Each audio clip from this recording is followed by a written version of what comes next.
Hello, good morning, good afternoon, good evening. I hope you're all doing well. It's just gone 4 p.m. here in the UK. It's a lovely spring day here. My favourite season, spring. So I haven't been live in a minute. It's been over a week since I've last been live.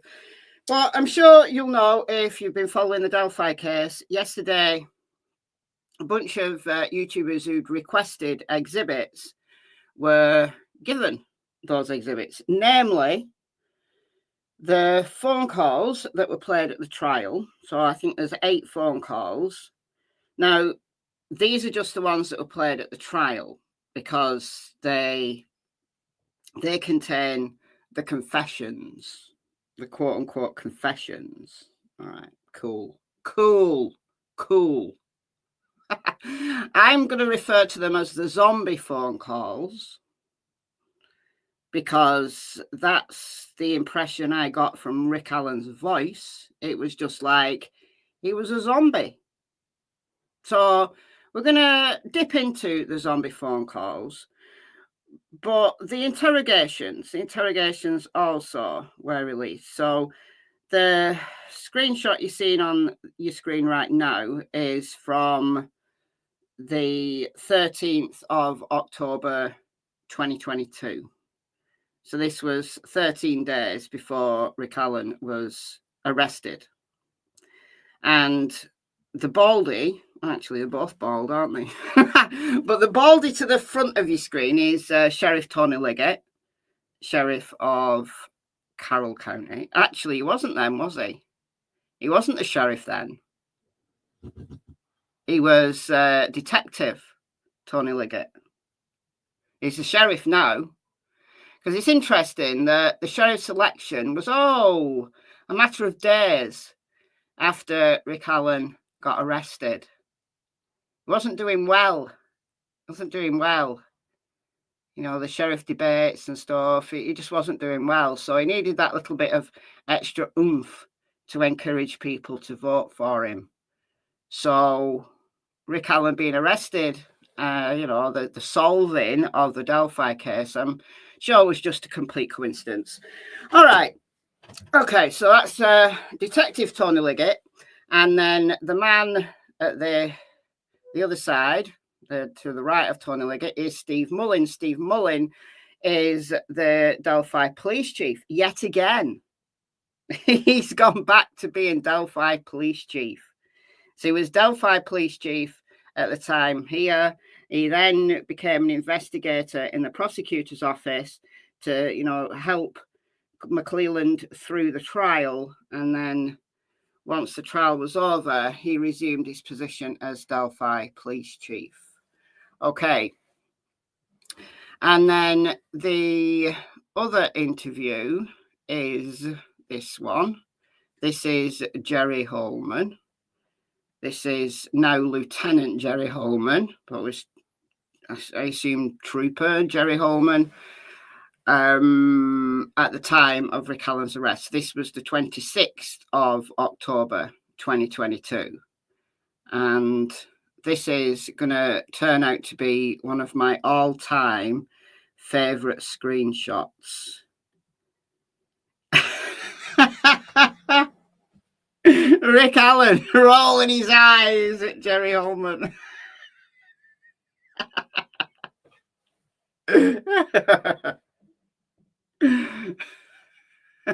All right, so we are going to not listen to all of these interrogations. Loads of people have played them. I mean, loads of people have played them by now. So I'm not going to go through and just play them. I don't really see the point in that at this point. I'm going to dip in and dip out because there's something specific that I want to talk about, that I want to discuss here in this live stream, and that is the destruction of an innocent man. Pure and simple, the destruction of an innocent man. And looking at how Rick was in October of 2022, and then the calls that he made in between April and June of 2023, a completely different person, totally different person. So that's what we're going to do. So I'm going to dip in and dip out of the interrogations, and we can discuss it. So we got Miss Terry. Thank you for joining. Thank you so much. Welcome to the Secret Agents Club. Okay. Now this was like 4 hours before the live stream. This must have been when I just put up the scheduler. But you got your name right. You've got a very appropriate name, Dumb Bunny. Yeah. Okay, cool. But let's say a couple of hellos while we're here. Aussie TV, hello. And we've got Sega's mom, Just Samantha. Oh, great. What an insult to Abby and Libby. Do you know what is an insult to Abby and Libby? Do you know what it is? The insult to Abby and Libby. It's the wrongful conviction of an innocent man. That is the ultimate slur on Abby and Libby's names, is that an innocent man has been framed for this and has been the patsy for the corruption that is going on there in that part of Indiana. So, Abby and Libby's families, I know they believe that. I actually don't know about Anna Williams, but the Patty family believe that they've got the right man. But they would think that, being relatives of Nick McClelland. So there's that. Hello, Angie baby. Oh, we got some gifted memberships. Let me just head on over here. Thank you so much, Purple AJ. You are an absolute superstar. Superstar. So we've got Laurie, Daniel, Sherry, Lucid, D, Petunia. Pretty sure you've been a member before, Petunia. Christine, Jen, Joyce, and Lisa. So if you've never been a member before, head on over to the members area. We've got a bunch of stuff over there.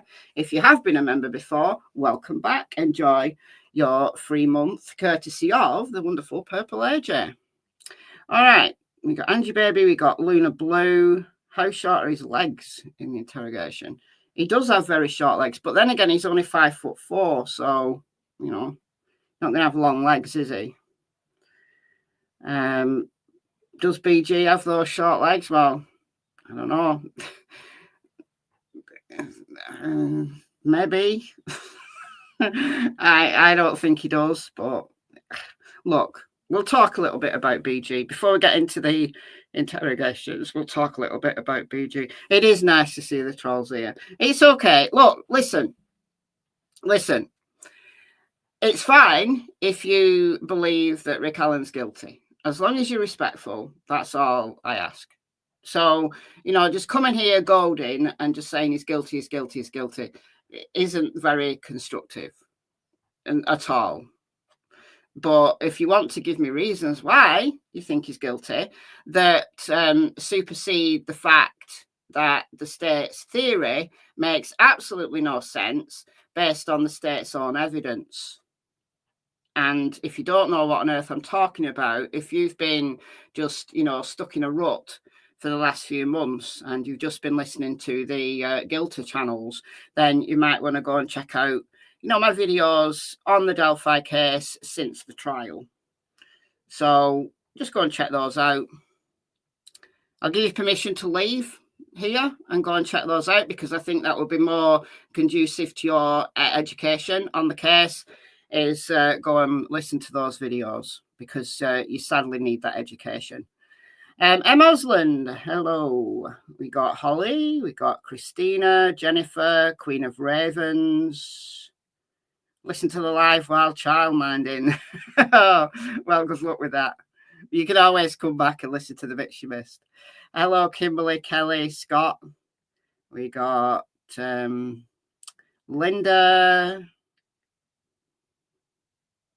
Yeah, I lost faith in the system. I know, it's terrible. It's terrible. Thankfully, not all cops are like this. Thankfully. Thankfully, they're not. Hello, Mimi, Tammy.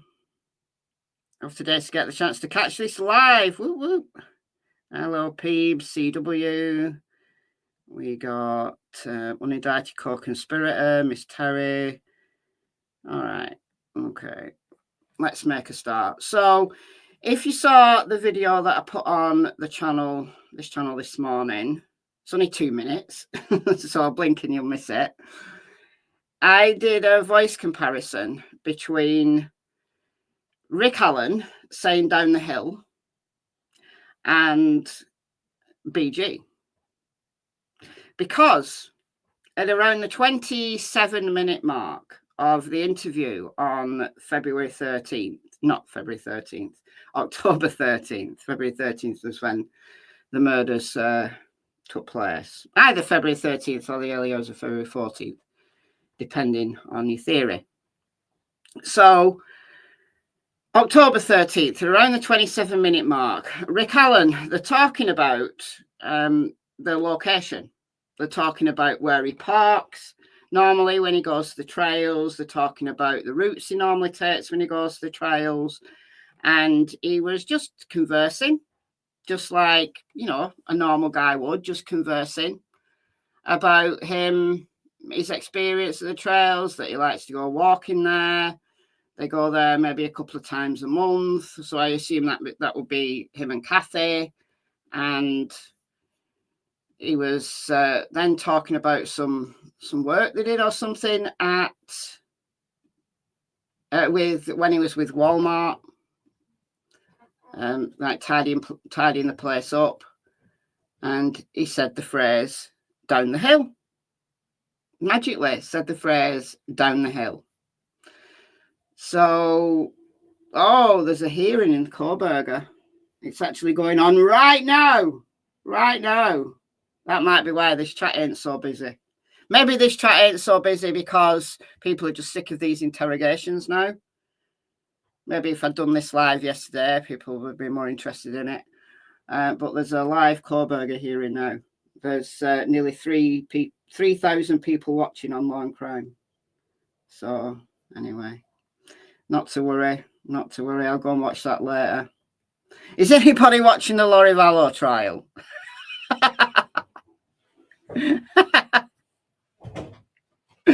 Oh dear.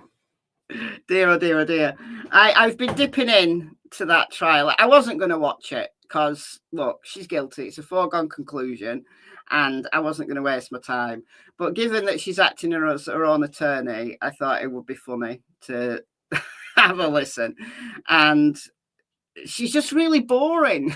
She's really boring. And the thing is, like, they're 8 hours behind, but they're only starting the court at like 11 a.m. What is it? Like, is there a purpose for them starting court at nearly lunchtime every day? I thought it might be just one-off on day one, but no, it seems to be a thing that they're starting court at 11 a.m. Maybe the judge isn't a morning person, or maybe there's maybe there's a reason for it. But but that's 7 p.m. for me. So, I'm winding down by when the court starts. So I've had some really nice evening naps fallen asleep listening to Laurie doing her long and boring cross-examinations. So it's a snooze fest. It is. Maybe it'll get more interesting. But once the Karen Reid trial starts, then I'm not going to be watching Laurie at all. I'm just not. I'll watch the verdict. But Karen Reid is going to be starting next week, isn't it now? I would imagine. Because they've not got all the juries yet. Excuse me. The evidence will show. I know. The evidence will show. The evidence will show. The evidence will show. All right, back to this. I'm just getting a poll ready to go.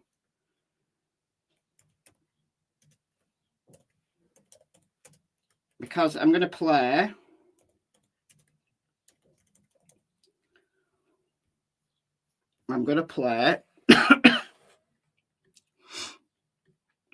Rick Allen saying down the hill, and then BG saying down the hill. So in this video, I've not used the heavily manipulated.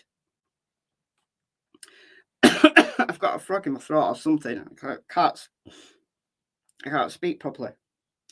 Just a minute. Just let me have a drink.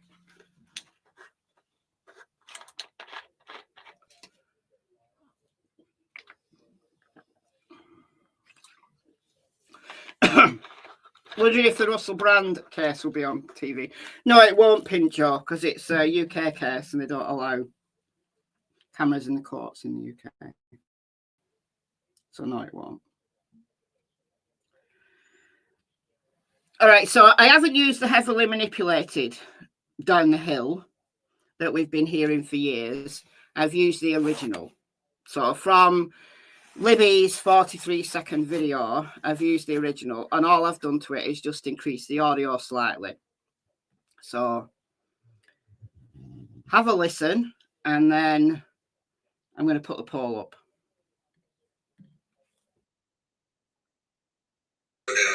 Not the high bridge way, but that one where I sit on the bench. And by the way, I've just included this for context. I play them both a bunch of times in a minute, so. At a hill, there used to be a little shed, a little shack down there.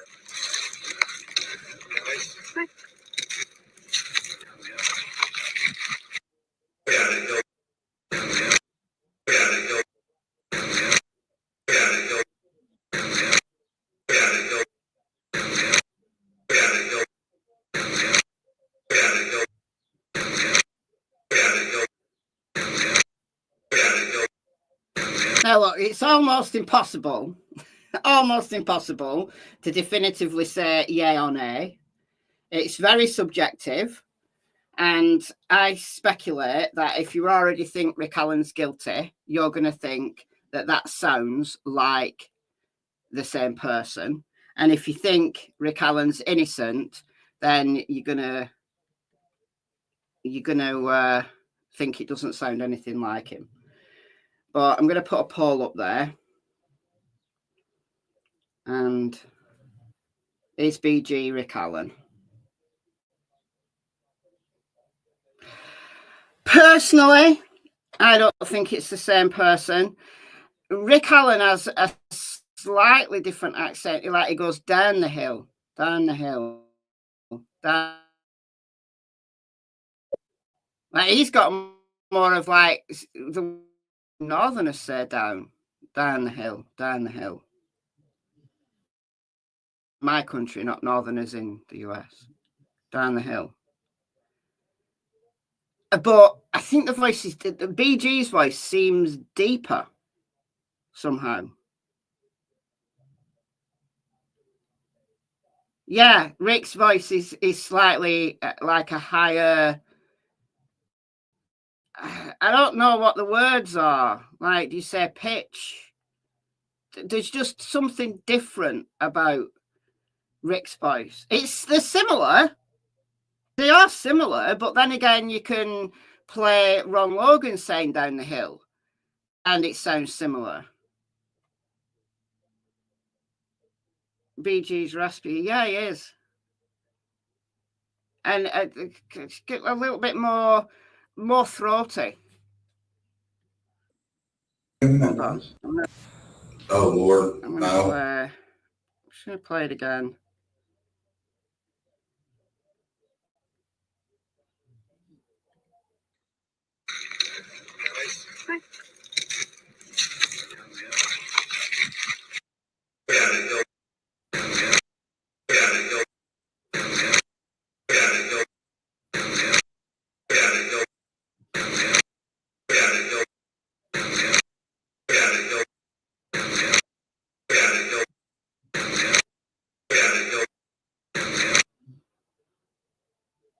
Because I have your accent. Yeah, he does. He does. You sealed it for me with that comparison. It's him. Again, if you're leaning to guilt already, then you're going to say that's definitely BG, the same person. If you're not, then look, 3 words. The comparison. When I heard the phone calls, I listened to the phone calls before I listened to the interrogations yesterday. And when I listened to the phone calls, I was mad. I was mad. I was furious. I was furious that they'd done that to a completely innocent man.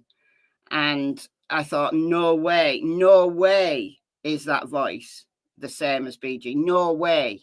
So I think when you hear Rick talking, like in full sentences, his voice does sound higher than BG's. But because with BG, we've only got downhill, well, we've got guys down the hill. I don't think we're ever going to be able to definitively say who BG is just based on the voice. I think they are similar, but for me, I don't think it's the same person. Would I think it's the same person if I had an honest belief that Rick Allen was guilty? Maybe. Maybe we're all hearing what we want to hear. Thank you, Helena or Elena. Thank you so much for the £10. Can I ask why? Oops. Hold on, I've lost the thing. Can I ask why no one's acknowledging there is computer software, AI, that could tell you if it's him? Your voice is as unique as your fingerprint. Well, if you can find that AI software, then send it on over and I'll do the comparison. If there's AI software that can do that, then that would be great. I'm not sure even AI software will be able to give a definitive answer, though, with just 3 words. Neutral, but so still hear the difference. You can't with less than 15 words. There you go. I don't trust AI either. I really don't trust AI. I'm going to do, actually, a members live. I've even got the thumbnail done for it. And we're going to ask ChatGPT. It's just a fun thing. We're going to ask ChatGPT about some cases and see how good ChatGPT is of being a true crime sleuth. So I'll do that. What day are we on? Wednesday. Maybe I'll do it like Saturday. Maybe I'll do it at the weekend. Just a fun thing, just for an hour. Just a fun thing. What year was this interview? 2022. AI gives us too many fingers and we trust it in a murder case. No, I wouldn't trust it. But with 3 words, I don't think anything's reliable. And else people would have done it already, wouldn't they?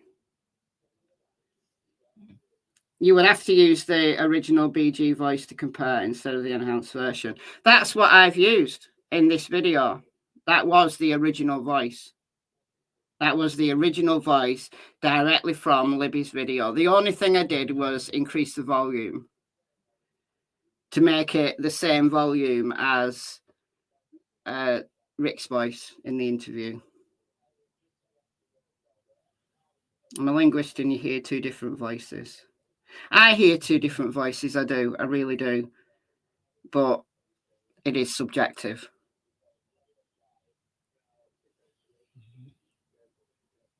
The room has acoustics outside, it's different. Okay, yeah, there is that. Yeah, there is that. That's a good point. It's more about what he says than comparing voices. I know. I just thought it was interesting to do that. All right, let's get into these interrogations. So we're going to dip in and out of these interrogations just to demonstrate the destruction of a man for absolutely no good reason. Different recording devices, absolutely. Yeah. Distance away from the camera. 5 years difference in time. So there's so many variables. So many variables that it's not really, it's never going to be solved. This case is never going to be solved based on BG alone, is it? Based on BG at all. Okay, so I'm going to start here. So this is partway through the interview. And I'm playing these from Tom Webster's channel. I don't subscribe to Tom, but I listened to the interviews on his channel. And therefore, I'm using the videos from his channel. And I'm going to say, if you want to go and listen, if you haven't heard them already, then go and listen to at least one on Tom's channel, just to give him the views. But he was the one I saw first who'd released them. So that's where I watched them. So this is the original without Tom's commentary. He did a long live stream with both of the interrogations, but he's been kind enough to put them on his channel and we can listen to the originals. So we're going about half an hour in, and they're having just a normal conversation. So what happened was, for those who didn't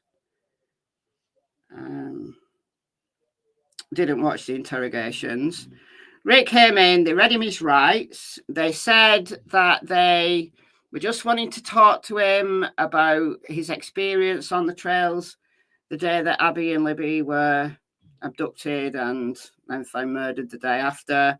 So Rick was very relaxed.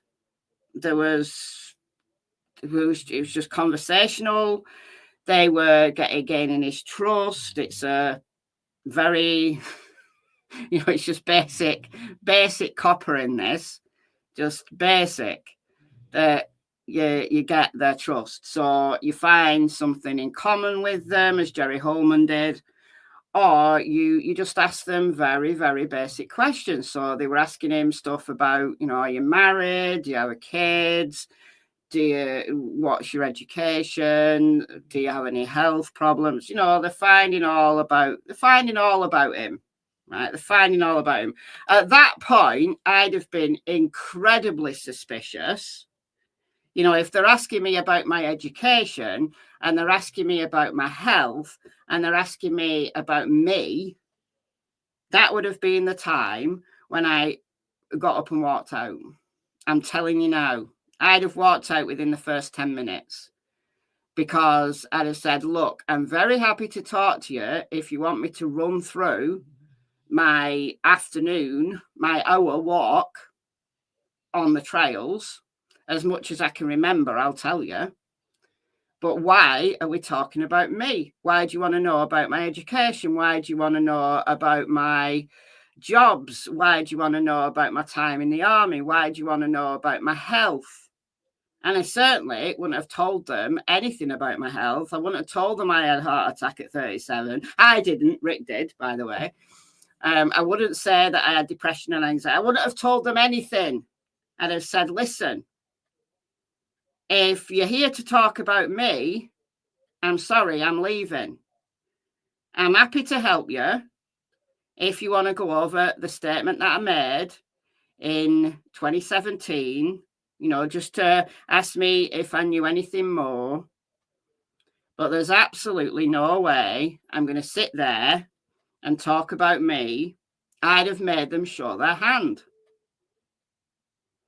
I would have been incredibly suspicious and I would have walked out. Simple as that. Anyway, the half-hour mark, they're still talking about they've got on to the day. And they're trying to get him to say that he parked at the old CPS lot because that's where they need him to park. And it's still very conversational, though. That's why he's talking about Walmart. They're just getting him to talk about the trails and blah, blah, blah. So we're going to listen to a few minutes of this. It's still very friendly. It's very conversational. That's as far as I can zoom it in on StreamYard. But let's just listen to a few minutes of this.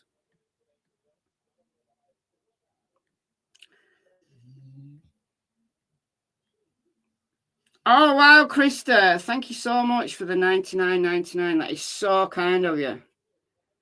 That is incredibly generous. Thank you so much. Finally caught alive. You did indeed. Very kind. All right. So this is the point where he's talking about going down the hill, but we'll play it from here. Well, it was before or after this? 2006. Oh, it would have been way before. I wasn't even with. It was what, 17? Yep. When the girls were out there. 13. 17. I wasn't even with Walmart at the time. I would have already been with CVS. Yeah. Okay. So sometime. Yeah, it would have been way before. I mean, I went to CVS in, what did I say, 13. So it would have had to been before 13. Okay. So you were out there then working on the trails? I'm going to say a lot earlier than that because I worked in Chicago, south of Chicago, for a couple of my last years with Walmart when I was actually running that store. So probably around 9, 10 maybe. Okay. So they're still, like, Rick's still happy to talk about his life. Oh, yeah, I worked in Chicago, I did this, did that. They've got onto the trails, they've got the map out. But he's still just really conversing with them, just being really friendly with them. My question to people who think Rick's guilty, would a guilty man be spending his time talking to them like this? He's either a great actor who is incredibly confident in his own ability, or he's innocent. Because would a guilty man be sitting there going, oh, yeah, when I worked in Chicago, and then, yeah, when I went to CVS, and da-da-da-da. Really? In my experience, like, guilty people, they're not going to want to sit there and converse.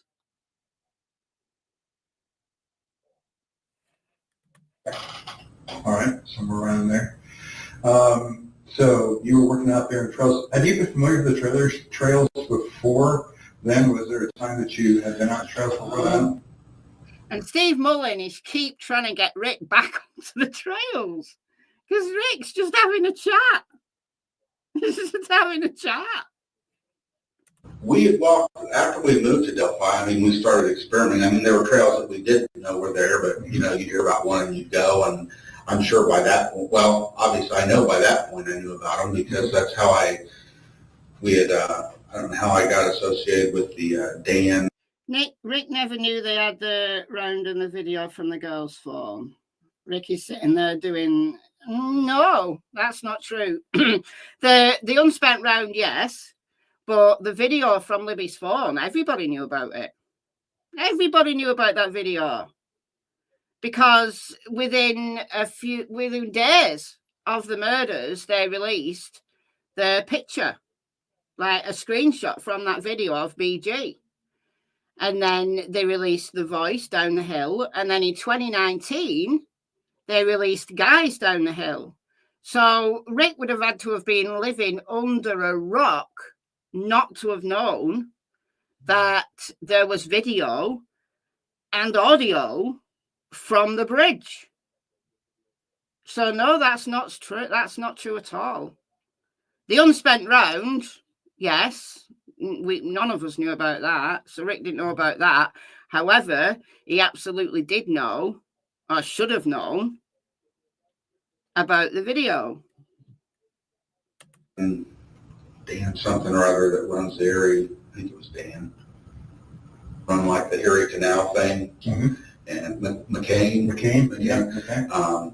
I don't remember how I became acquainted with him, but I asked him, because at Walmart, you know, as a leader, they always want you to be involved in the community. And I mean, it's a good thing, sure, but you can also give money to, like, so because we brought so many people out for that event for a day, we had so many hours, and we were able to donate money because of that from Walmart to the Erie Canal Foundation or whatever. So we worked, I guess the question is, yeah, I had been on the trails before that day. And we also worked out at the Carrollton Bridge that day. There's a tow path or something. We cleaned up some stuff along there too. Oh, okay. Yep. Makes sense. All right. Well, that's good. So, yeah, I sat there for a few minutes and left. And like I said, there were a couple vehicles. All right. So he's actually talking now about his February 13th, 2017. What's the date of this interview? October 13th, 2022. This is 13 days before he was arrested. I may have told him the exact makes. I'm not sure. I just remember one was like a sedan, and I think maybe one was an SUV. I'm not sure. I have to look back at what I said that. All right. So he's saying, this is interesting. So I wanted to pick up this point. He's saying that he perhaps told Dan Dullard in 2017 about two cars that he saw. One was a sedan, one was an SUV. So he saw those at the Mia's entrance. So let me just get the map up here. I'm just doing this on Google Maps. Morning High Bridge.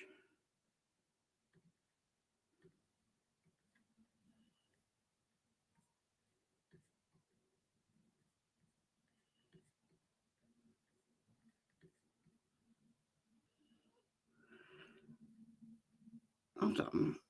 That's not the right place. What's going on here? There we go. That's better. there must be more than one Morning High Bridge in the world. Or at least on the right. Here we go. So this is just on Google Maps. So it's not the one with all my pins in. But for those not familiar. So Rick said that there was two vehicles parked at the Mia's trailhead, which is this. So this is Mia's farm here over the road. So there was two cars parked here. So he didn't park there. He either said he wasn't sure. He said he either parked at the CPS, which is where they wanted him to say he parked, or over the other side of this bridge. There is a parking area somewhere along it here. There is actually a parking area there. Now, whether that parking area was there in 2017, I haven't checked. But you can park there, and then that actually joins the trails. That's like an established parking area now. But anyhow. And that was at the, you call it farmer's entrance. Those cars were at the farmer's entrance. Yes. Okay. What about where you parked? Were there Any other vehicles? I know there were no vehicles where I parked because I don't remember telling him. I mean, if he asked, I didn't see anything there. That over now. So he's still talking about what he told Dan Dullard in 2017, but he like he's 5 years previous. A lot of people would park at that farmer's entrance because I'm thinking that was probably when they didn't really want you parking there, and that's probably why I didn't park there. But it's much closer to the trails, so a lot of people like to park there. You walk in and you're actually like halfway through the trail, so you can walk one way and the other and leave. But I know at one point, like I said, they didn't want you parking there, so we didn't. Mm-hmm. So back then, if you told. He said his report said old Farm Bureau building. So would that be? I never really knew what that building was. I just remember telling him there was a building there. And if that's where I told him I parked, and that's probably where I parked. Because we, like I said, we would either park. All right, so he's still not concerned, is he? Still not concerned. Like, Farm Bureau building. Well, there is a Farm Bureau building, but that's in Delphi. There used to be an old Farm Bureau building, but that's in the town itself. But what they said in the PCA was the Farm Bureau building must be the CPS, the old CPS building. But Rick is saying he doesn't remember what he said. But if he said, oh, for a Farm Bureau building, maybe. But it's 5 years previous. How on earth is he meant to remember? Obviously, the farmers. The point is, he still thinks he's here just to talk about his statement and whether he could remember anything else. So why are you chatting for half an hour about himself? I don't know. This was always the most convenient, but there was a bridge, a small bridge before the Blue Bridge. I probably don't know if I got this right. This is Anderson's. Yes. So there was a little tiny, it used to be like a one-way bridge. It wasn't even a road anymore. Like you could either go towards the Blue Bridge or you drive under it too. Yeah, I think you right. Now I follow. It wasn't, that parking lot wasn't there on the other side, so you didn't, but yeah, you would, you went, like I said, you take this road that forks off coming out of Delphi somewhere, and then you take a right, and it's just a little road, and there's some people that live along it, but then at the end of the road, it goes up to this, like I said, there's like a parking area where people used to park. I think I know what you're talking about. I think you can't. All right, let's have a look. So this is the Blue Bridge that he talks about. That's the Freedom Bridge, which happens to be blue. That's the Freedom Bridge. It's kind of blue. So the little bridge that he's referring to, I assume is this one. This little bridge, so you can drive under it. I assume he's talking about that, the little bridge. And then the parking area, why is it not letting me? The parking area. Now, the parking area I think he's referring to is this one, but he's saying that this one wasn't there then. But there is a parking area there.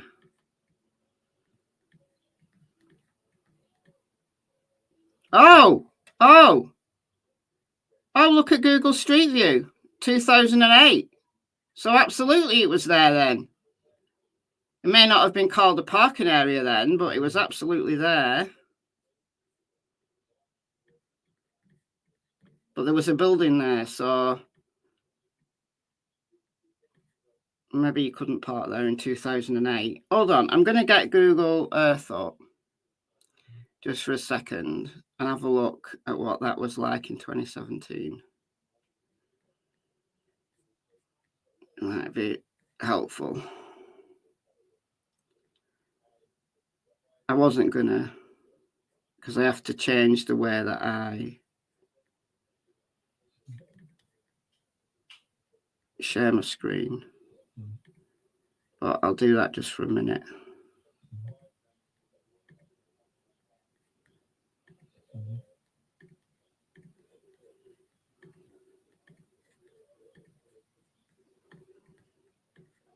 All right. So this is April 2017. So this is just 2 months after. So there's all my pins. All right.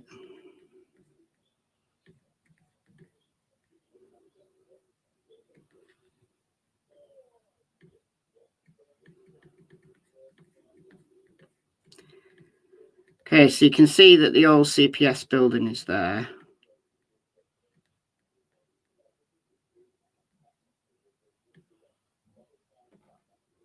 That's the old CPS building. That's now taken down.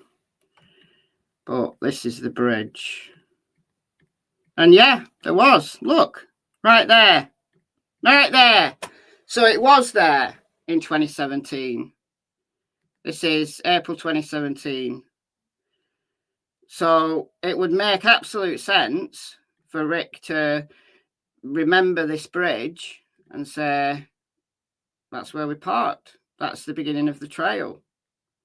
And then you get onto the Freedom Bridge from there.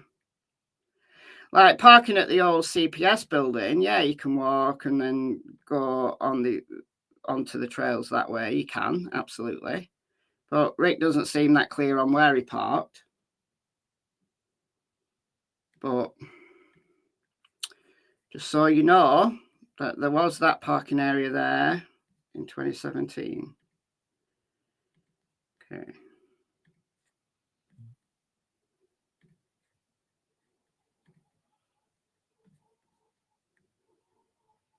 See it on here, but what you're describing is the road that leads up to this parking area that you're talking. It's out of the side of that.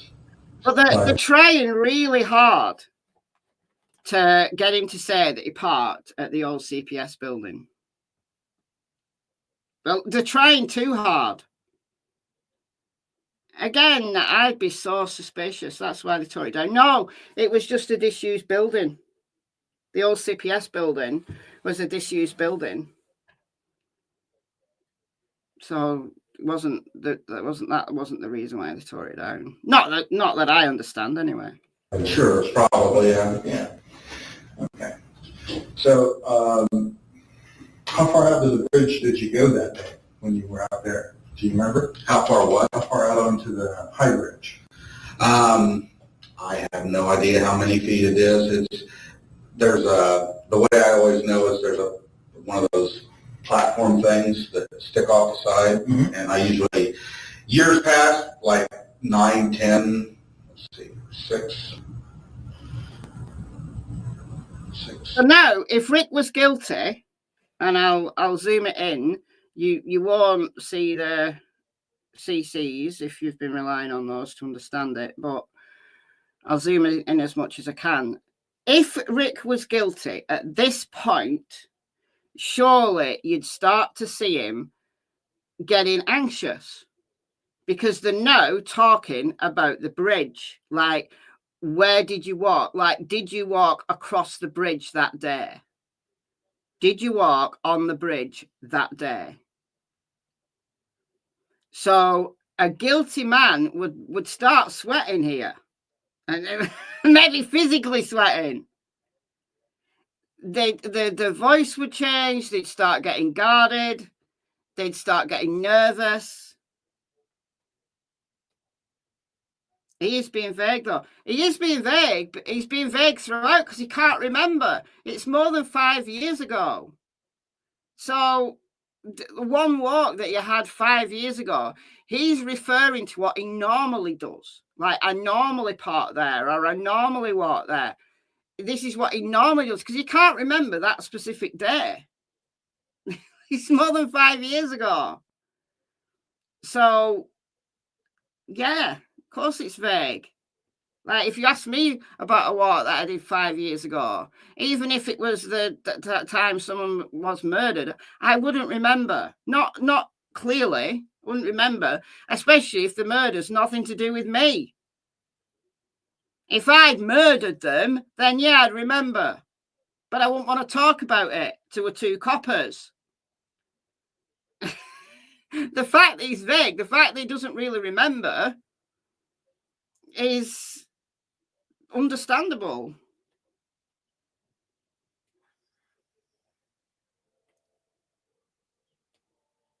You think they'd ask about the knife? Yeah.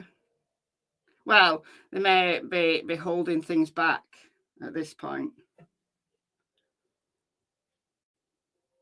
Can't remember what you wore to the gym on Monday. No, well, I didn't go to the gym on Monday. I'm sure I have been to a gym on a Monday, but maybe it was 20 years ago. But no, how can you remember? Can you remember what you wore yesterday? Between 6 and 10, probably. I've actually been across the High Bridge back when it was in a little bit better shape, but somewhere in there, 8, 9, 10, somewhere it started getting pretty rugged and stopped going across it. But for the most part, I didn't go past that one whatever the thing is that sticks out. I'd go out there and kind of look. Like I said, fishermen, I'd look and see if I see any fish or anything, and then I went back the other way. Yeah, I think those were back in the day. So there's absolutely no change. There's no change to his demeanor. There's no change to his voice pattern. There's nothing. Nothing. You know, I have been across the bridge. I used to go across the bridge, but it's a bit too rugged now. Don't go across the bridge. Go to the first platform, see if I can see any fish. And then I walk back. So it seems like he's a bit of a creature of habit. He goes to the trails, he does his little walk, and then he goes.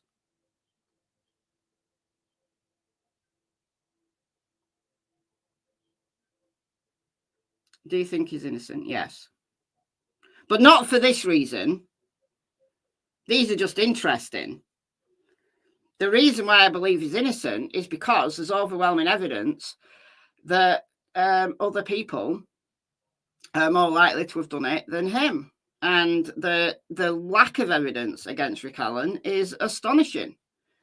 And the fact that the state's theory that they presented to the jury at trial doesn't hold up under the state's own evidence. I've got videos about it. If you go and watch my videos from the trial onwards, I've detailed it all. All right, so we're going to move.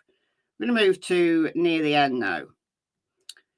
Because they go out the room. Here we are. They go out the room and then they come back in, and that they've completely changed. Like they've gone out the room and now they've turned from good cops into bad cops. And they change. He gets shitty with them, but they want to search his house, and he says no. Why would I want you to search my house? This is getting shitty. Like he's getting suspicious when they want to search his house. Listen, I wouldn't have let these two guys search my house. They'd have had to get a warrant, and no, absolutely not, absolutely not. But things turn fractious.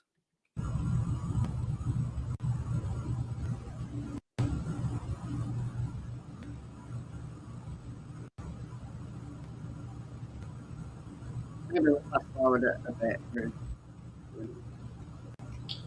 All right. So what I want to do is kind of show you some of the stuff that we do have here. Why it's important. Why it's important that you get your cooperation. One of the things that you told us was that you had driven out there in your car, and you think you've driven out there in your car. We have a picture of your car that shows it was going out to the trails that day, okay? And now, one of the important things for us is to help understand exactly where you were at that day, what was going on. You've already told us that you were out there. That's really, really important. Sure. Okay? Yes. So with that, what I wanted to do is try to help you work through this whole thing. I'm going to be completely honest with you. We've been able to talk to your wife. Sure. Talk to your daughter already. Well, this all happened. Which is not true. That's not true. As far as I understand it, it's not true. time to do all that. Sure. And we've heard that you had some issues, even at one point put a gun in your mouth that you were going to do something to yourself, maybe 3 years or so. Yeah. And So maybe they had talked to Kathy at this point. So, all right, so we had a suicide attempt. All right, suicide, said he was going to commit suicide, put a gun in his mouth. So they're using that against him. Yeah, interesting. Interesting. I don't know why he didn't question it. Like, I would have been, how do you know that's my car? And where is this? That's the a screenshot from the car that they say is his. And it was from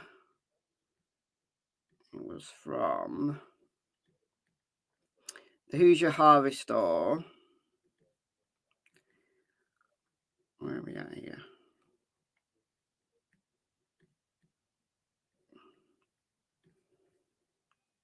Where's the bridge gone? Oh, I'm in the wrong direction. That'll be why. There we go. Oh, look at that. Right, don't get distracted. I'm highly distractible today. I don't know why.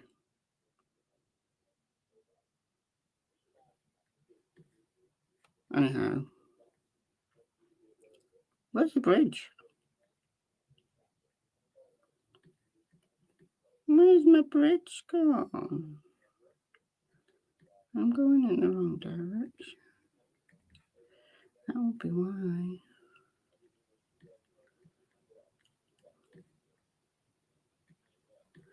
That will be why. Here we go.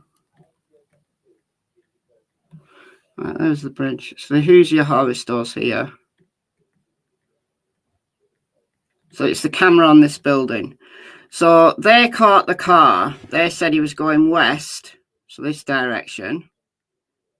So we're now situated in the right direction. So he was going west. But if he was going west, I think it was 126, they said that they caught his car going this way. All right, well, his house is down here. So why would he have been coming this way? Like, he was coming this way. So why he go that way anyway, I don't know. But I would have been like, how do you know that's my car? Where did you get that from? Like, he's like dead trusting. I'd be like, I don't know. I'm a very suspicious person anyway. I don't trust anybody. I'd have been out of there within 10 minutes as it was, but he's just so trusting because he's never had any dealings with the cops before. So he's like a lamb to the slaughter. And that is so sad. He's literally like a lamb to the slaughter. He's at this point starting to dawn on him that he's not there just to talk about his afternoon at the trails. He knew he was innocent and didn't need to fear anything. Yeah, well, I'm sorry. As innocent as I would be. Like, I'm as innocent as him.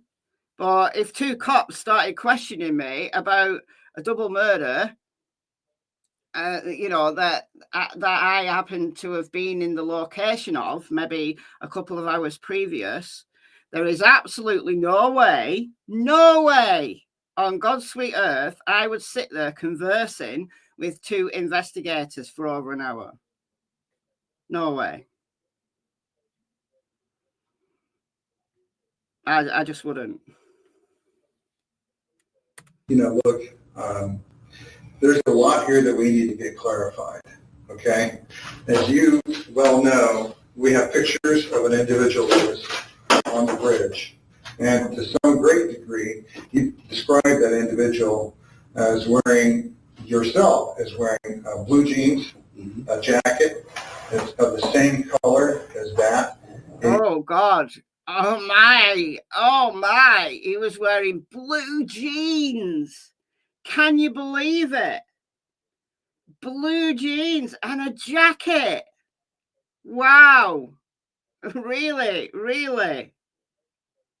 He described a hat. It's hard to see the shoes, but they're kind of brown. Okay? And this is a picture that was taken with the phone of one of the girls. Okay, I understand that.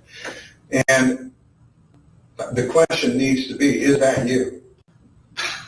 If it was taken with the girl's phone, that is absolutely, I mean, it's not me, but I never have met these girls before, so even if I thought it looked like me, if it was taken with the girl's phone, there's no way it could be. I've never met them. I've never seen them. All right, so that's And as far, well, and let's just stop there. As far as my psychological well-being, okay. it has been, I've been dealing with that for years. It's not something new. It's not something because I went out and killed girls. Now I've got psychological problems. Have I had issues? Did I stick a gun? I know how a gun works, and I wasn't going to shoot myself that night. It was probably a cry for help that night. You've obviously talked to my wife, so it is what it is. But I know that you haven't talked to anybody that knows me, has been around me, my family, not my family, that thinks that I may have been involved in this. I wouldn't believe it. But this image, this person right here, he's wearing like a Carhartt jacket, just like you just told us. Okay. He's wearing the same clothing that you just told us. He's to the point now he just can't believe it. It's like, oh, okay. Like, he's probably thinking, there's so many people I know who've got Carhartt jackets. There's so many people I know who wear blue jeans. He's like, okay. Okay. Did he ask for a lawyer? No, he didn't. No, he didn't. We just need to know what happened. Why? Sure.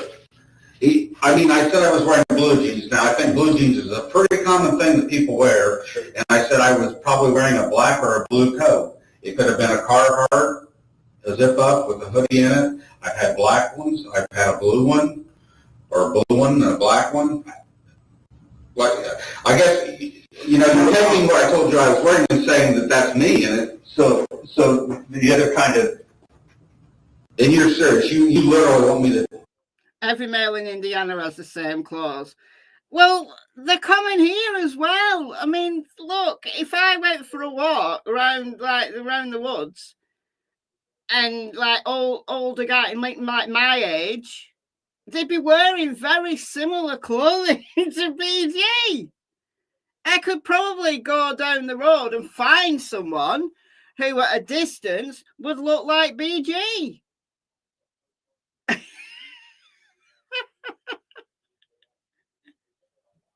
Like, I bet you could dress the neighbours either side of me in blue jeans and a blue coat and then take a photograph of them from a distance and they'd look like BG. Unbelievable. Like, you can't believe it.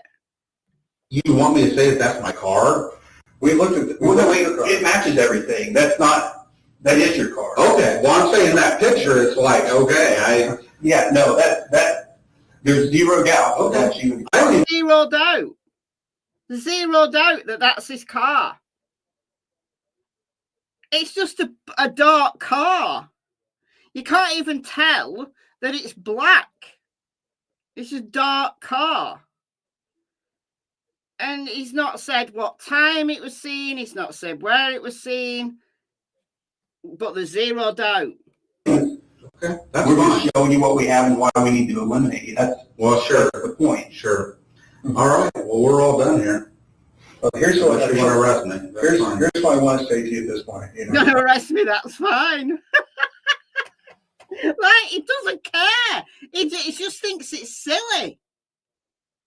Like, all credit to him for being cool, calm, and collected. But would somebody who was guilty still be sitting there just as calm as anything?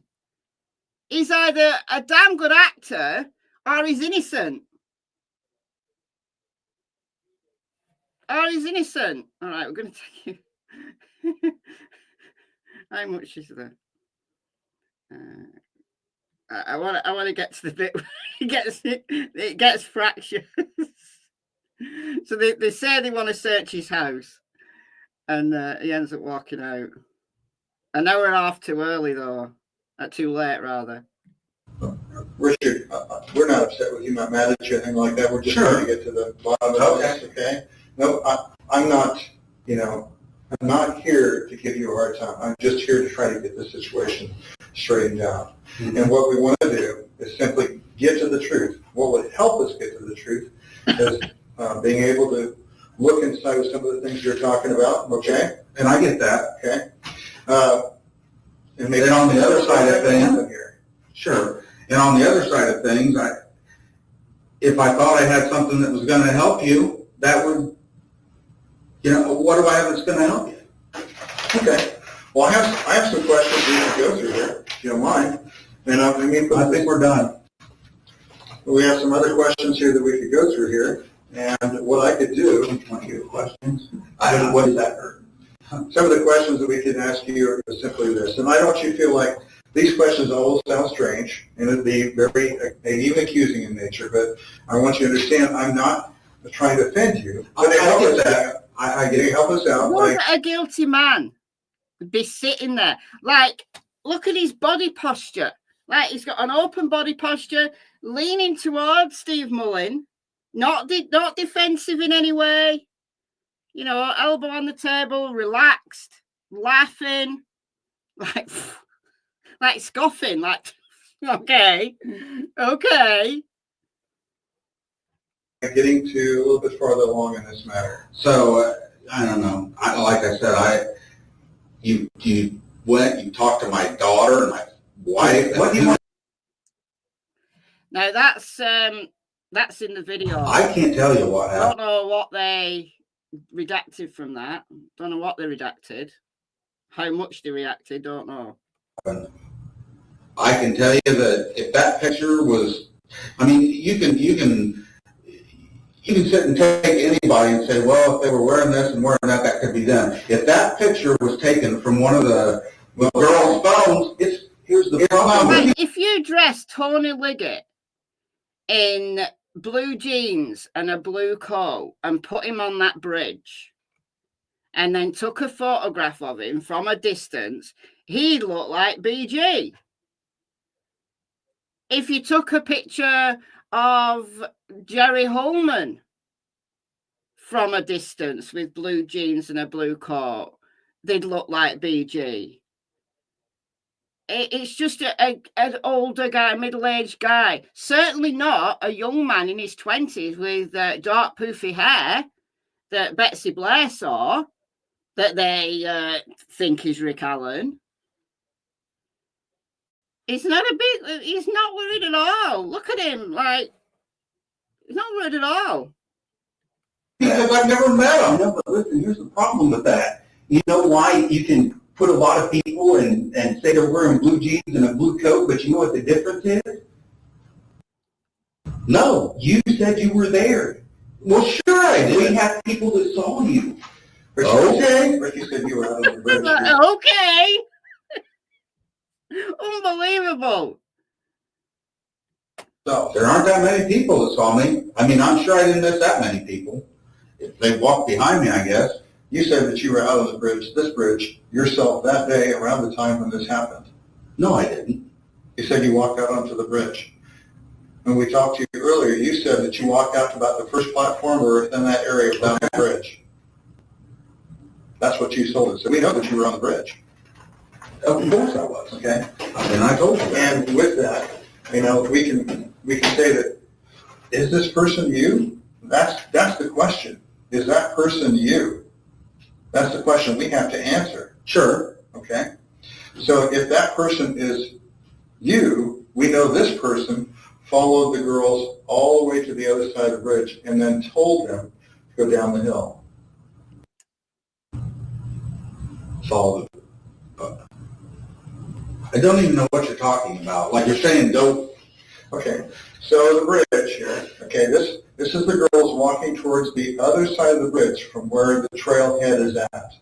The other side. The other side of the bridge. And this person followed them all the way to the other side of the bridge where the... Yeah. So let's just... And told them to go down the hill. Okay, so let me stop here. I don't appreciate you trying to talk me into this. No, this is what I said. You're trying to change my words around. I told you I was on the bridge. Now you just told me this is the trailhead side of the bridge. Over here on this And side. you're saying I told you I walked on the bridge. You said you walked on that bridge that day. And that first trestle is somewhere, Back there? Okay. it's somewhere over there. Help me understand. Okay, you came out this far. We know that I did. you I came didn't go out out. that You far came that out. day. You came out that far. Is what you told us. I'm not going to tell you how. I can't tell by that how far out I was. Okay. I'm just telling you. You're saying that's me, and you're saying this is the far side of the bridge. I don't even go out that far anymore. I hadn't for years. Mm-hmm. Okay, for years. But back then, that was in 2017. Okay, and the question is this you? No. Okay. So you're telling me that this person was out there on the bridge and wore the same clothing that you had Oh, on that Jesus. day, but you didn't see You them. can't tell that's a black Carhartt coat, a blue Carhartt coat, a pullover. I told you I could have been wearing this. The two kinds of clothing you said you wore that day was either a black Carhartt coat or a blue. I'd tell them to piss off and leave. Yeah, I would have. I'd have told them to piss off 10 minutes into the interview. And I said, listen, I'm happy to help you. If you want to discuss, just give, if I'm here just to give another statement, that's absolutely fine. However, talking about me, talking about my jobs, talking about this, I'm not going to sit chatting with them. I'd have gone after 10 minutes. Blue Carhartt coat. Okay, you said you had blue jeans, right? Yeah. Okay. And I've had other jackets. Okay, so put yourself in my chair. I guess what I'm saying is I'm not going to tell you I wasn't wearing a black Carhartt that day. I told you I could have been. I don't know if that's a black Carhartt. And if it is, it's not mine, it's his. And you said you had a hat. You normally wear a skull cap, which covers. I said I carry one. So if I was wearing one, it would be like a skull cap or a smaller type of hat or something. Okay. So this is the situation we're at, okay? Basically this. Either you were out there to do this to the girls, or you were out there to be able to introduce the girls to somebody else. Okay. Good luck finding anything that points in that direction. I mean, it's not me. You're not going to make me believe it's me. You're not going to find anything that ties me to those murders. So I'm not really that concerned. You went from trying to, I don't know what you want to say. So once again, he's either very cocky and thinks he's a damn good actor, or he's totally innocent. Get my trust and then slowly lure me into telling you I killed somebody, and I'm not going to do it. I don't know where this changes course. I'm not trying to give you a hard time, really not. I just want you to put yourself in the situation where we as police officers are looking at all the evidence that we have and what you've told us right now. Nobody can act that well. I mean, people can act that well. People who, work in Hollywood can act that well. But just some random guy who works at CVS, I'm not sure can act that well. Okay? Okay? Not trying to give you a hard time. Just want to make sure that we get everything taken care of here. That's why we wanted to look at the things that we wanted to look at. And that's not going to happen now. I mean, like I said, we're done here. So arrest me or take me home. I understand. So Arrest me or take me home. I'm done. This is stupid. So again, this is okay. the video. So that day, on that day, you went out there on the bridge, and that you were wearing the same clothing that they. You're into body language. He's pissed off now. Folded his arms. He's still not concerned, though. He's still not unduly concerned, but he's pissed off. He's done. He said he's done. Like, arrest me or take me home. He's done. Folded his arms. That's it. I'm done. And in 3 minutes, he calls him an asshole and leaves. The same clothing that this person here is wearing. That's what you think. I don't know how you can tell that that's a black Carhartt coat, which is what I told you, a black or blue Carhartt coat, Never mind. This is ridiculous. You're trying to tell me that I gave you a description of this guy and I didn't. I mean, we all looked at this thing for months and years, and to me that doesn't even look like a Carhartt coat. But you can't say it's not, can you? I mean, neither one of us can. Okay, you're right. Can't say it's not. I mean, we can't say that it's not a Carhartt coat. Exactly. How did a jury watch this and still convict a guy on zero physical evidence? Exactly. How on earth? How on earth? I mean, oh dear. I say that hat isn't similar to the one that you have had at one point. So he's laughing. Okay. He's still laughing. with all those things in Right. You've lost my trust. I'm not going to talk to you anymore. This is stupid. Now you pissed me off. Well, I'm sorry about that. Okay. Are you arresting me? Well, I really want to try to get this thing worked out. Okay. I want to try to get this thing worked out. Am I free to leave or not? You've always been free to leave. Thank you. You're an asshole.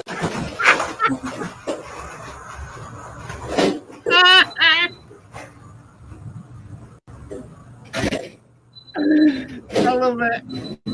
He should have said that an hour and 15 minutes ago.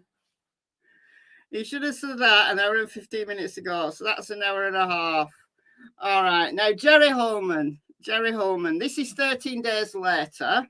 Again, this is on Tom Webster's channel. And Jerry Holman said that he wanted a crack at Richard Allen. He would get Rick Allen to crack. So this is 13 days later. They got him to the Indiana State Police Post, which I believe is in Lafayette, is it? I'm not sure. But they got him there on false pretenses. They told him that he could go and pick up his car because he'd had his car. Right? They got a search warrant. They'd had his car. They tested his car. They got a search warrant for his house. They'd found his Sig Sauer, and Jerry Holman now wants a crack at him. Okay. So they get him here onto false pretenses, and he's in an interview room with Jerry Holman. So I'm not going to start it right from the beginning. Again, I'm going to play a little bit, and then we're going to dip right to the end. But Jerry Holman's interview style, very different than Stephen Mullins. He was much more abrasive from the beginning. He did at the first, he was, just a little bit. We don't see the beginning. We see like him. We don't see. Look, Jerry Holman said that there was something wrong with the video camera. Something wrong with the video camera. However, this video starts with Jerry Holman seated. Why will it not let me go past? All right.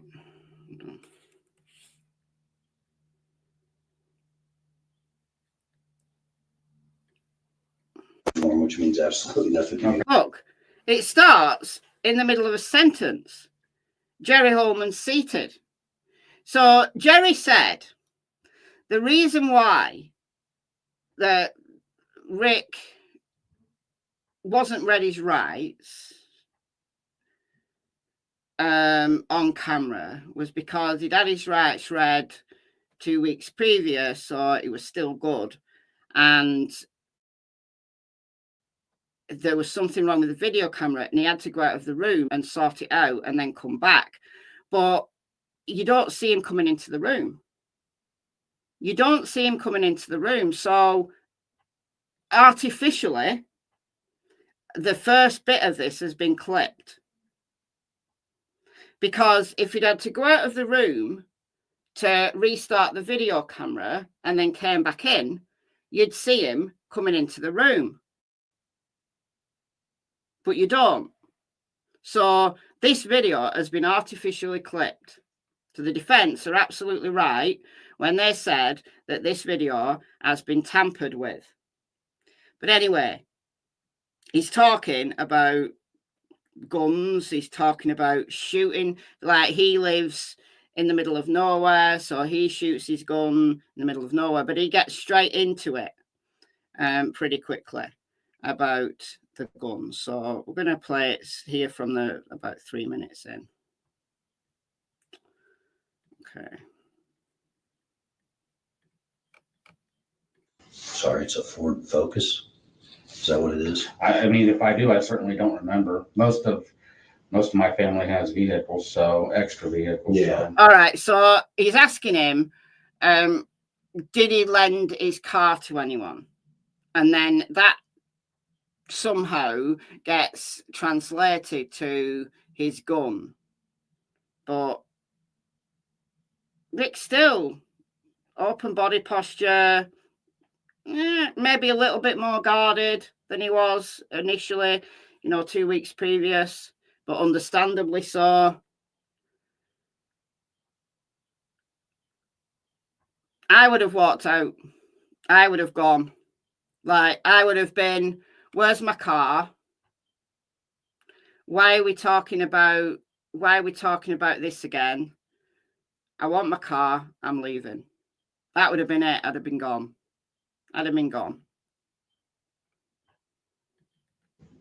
The same thing like my son. He sometimes will come over and leave his coat, and I'll wear it for a couple months or something like that. Okay. Or my son-in-law. He's a bit pissed off. You can tell he's pissed off from the outside. Like, he's not friendly like he was 2 weeks previous, where he was chatting. It was all chatting about his job, chatting about the trail, just chatting, just conversational, just chatting. Here, he's still unconcerned. Like, his body posture's fine, but he's more guarded. You can tell he's more worried. He'll spend money on guns. He's a gun freak. He likes to buy guns, and then he'll be like, "Hey, can I borrow $500?" And then he'll give me one of his guns as collateral. And then when he gets the money back, he won't leave his wife because she's there. Yeah, well, unbeknownst to him, they're interviewing Cassie Allen at the same time, trying to persuade her that Rick is the killer, which is absolutely heartbreaking. And we're going to watch that. Absolutely heartbreaking watching Cassie. But I mean, this is only 3 minutes in. He thought he was going picking up his car. So Cassie obviously went with him because, he's going to drive his car back. Cassie's going to drive their car back. So they drive together in one vehicle, and then they drive the other vehicle home. You know how it works. You've gone picking up a car with somebody. If you've had a car in a garage or something, or you're getting a new car, you go with someone on there and then you drive your car home on the way back. That's what he assumed he was doing. So I would have been, where's my car? I'm not sitting here chatting to you like those other guys had me in. This is nothing to do with me. You've had my car. I'm leaving. And if you're not going to give me my car back, I'm leaving anyway, and I'm going to get a lawyer who's going to get my car back for me.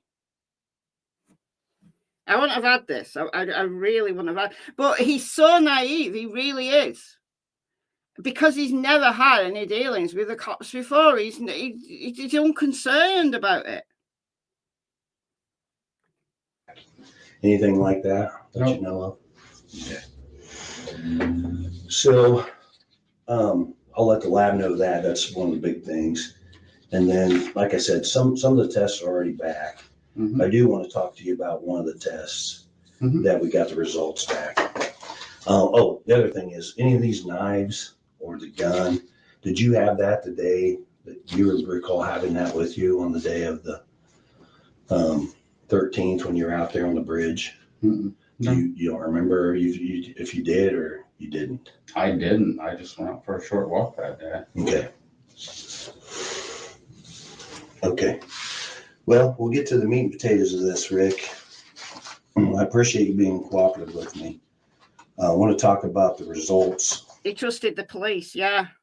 And listen, I back the blue that for the most part, the police do a great job. The vast majority of police officers do a great job. Unfortunately, however, you can't trust anyone in this life. So I don't trust the police more than I trust anyone else. I don't trust anybody. I can respect the police for, in general, doing a good job, but I don't trust anybody. So I don't hold the police in greater regard and think, well, you're a police officer, therefore I must be able to trust you. No, I don't do that. But Rick was way too trusting, way too trusting. Of your handgun, okay? Okay. And if there's any, if this is a learning point, don't do what Rick did. Don't sit chatting to people who are investigating a murder. Just don't do it, because they'll twist your words. They'll try and find, once they've got you in their crosshairs, that's it. They've got you in their crosshairs. They're not going to let you go.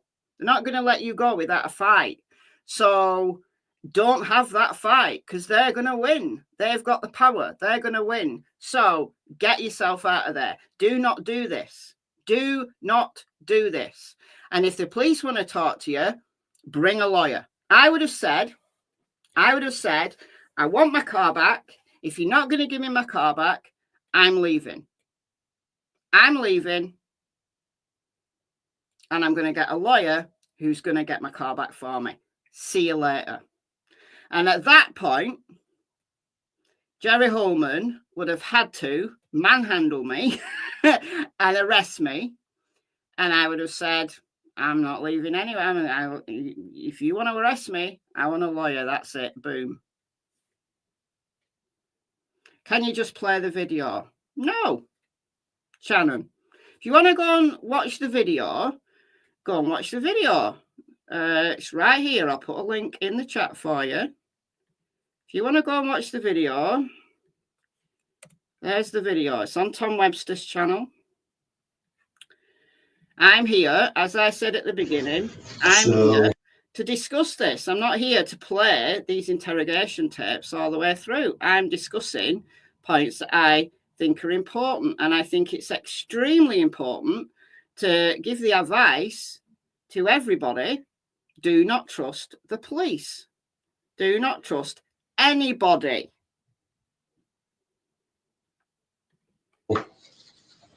Just joking. Not ready to play the video just yet. Just joking. Handguns. No, still joking. No, probably. You may know more about Still joking. No, he's going to talk about the unspent round now. them than I do. I don't know a lot, but they're very specific as far as the characteristics of the gun. So the firing pin is different from your firing pin. The extraction device is different from my extraction device. And they're basically what the lab has told me is that they're like fingerprints. Mm-hmm. They're specific to that gun and that gun only. Okay. So we took your gun, your 40 cal SIG, and we sent it down there to the lab to have it matched with an item that we located on February the 14th when we found the girls. Okay. And that item was a 40 caliber Winchester round. We found that at the scene. Okay. The extraction marks on that round match your gun. Perfect. So this is okay. Just hear me out. I'm just trying. I am. So this is the round. Okay. Those are the extraction marks. That's the best picture of them. There's actually 3 of them. That's the same round that we found. Okay. And like I said, the methodology that they use is scientific, and they were telling me, and this is the report. You can read. And for those who missed the trial, it turns out that this was a complete lie. Yeah, lie number 2. Lie number 567. But this is a big lie. They are not like fingerprints. It's election year. Yes, absolutely. It's election year. Yeah. Tony Liggett was worried. Tony Liggett was worried that he was going to get pipped to the post by his opponent, whose name escapes me. And wouldn't it be convenient if the Delphi murders were solved? Right, just up to the, literally days before the sheriff's election. Okay. Anyhow, this is a lie because ballistics marks are not like fingerprints. They are absolutely not like fingerprints. And what we learned at trial was that Melissa Oberg, who was the state's ballistics expert, could not get the same extractor marks from Rick Allen's gun that were found on the unspent round at the crime scene until she fired it. So she compared apples with oranges. Just extracting a round without firing it did not have the extractor marks that were found on the unspent round at the crime scene. When she fired it, then she said there was sufficient similarity to say that it was from Rick's gun. However, she couldn't exclude the other guns that she'd tested. She couldn't exclude Brad Weber's weapon. She couldn't exclude Ron Logan's weapon.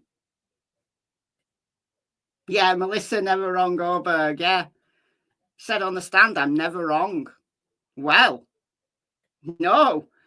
You're never wrong if you compare apples with oranges and you just concoct a story. You just concocted a story. Well, yeah. Unbelievable. But Rick wasn't to know this, was he? We weren't to know this. None of us. When we read the PCA and it was like, okay, all right, that's interesting. Yeah, there's ballistic science. Yeah, okay. There's ballistic science. This is used in court. And it's used in court to successfully convict people.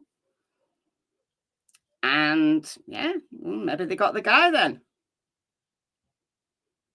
Maybe they're holding stuff back and we're going to hear it all at trial. No, what we heard at trial was that what was in the PCA wasn't actually fact at all. Melissa Oberg could not successfully compare the unspent round found at the crime scene with an unspent round from Rick Allen's gun. They look different. Rick Allen's gun didn't show the extractor marks that were shown on the unspent round at the crime scene. It was only when she fired it. Different procedure. They're extracting a bullet. Look, I'm not a gun person. I don't know anything about guns. But if you fire it, it's different. And then she said there was sufficient similarity. So what they're showing him here, the round with the extractor marks, I don't know whether they're showing him the one from the crime scene or showing him the one that was shot from his gun. But it was apples and oranges. What? Wreck in front of the Wells home. Can recorded it on YouTube 4 hours ago. You probably know. I don't know. No, I don't know. Rain Dancer. There's a wreck. Who's wrecked? We'll watch it at the end. We'll watch it at the end of this. Read it if you wish. I don't need to read it. Okay. Well, I'm just trying to help you. Let me tell you something. Okay. The I would process, be like, you're not trying to help me. You're trying to frame me. I'm out of here. prosecutor and the other investigators, they want to see you lock you up, throw away the key. I don't This think is you're ridiculous. Just listen to me for Okay. 2 minutes. Let me explain this to you. I'm on your side. I talked to you a little Of bit. course you are, Jerry. Yeah. I'm on your side. I don't want to lock you up. I just want to talk to you. The other investigators want to lock you up and throw away the key. I'm trying to protect you. I'm trying to help you. Okay. There on the scene. I know you mentioned a couple times you don't want to be the fall guy for this. You also mentioned to me the other day. Dumb Bunny, your name is very apt. Watch some Gary Ridgway, Green River guy interviews. Always calm, lol, all the same. Okay, cool. Okay. When I was telling you, hey, I want to check the property out, make sure there's no damage, and you said, doesn't matter, it's over. You made comments like that to me that really concerned me. Sure. Right. It's concerning.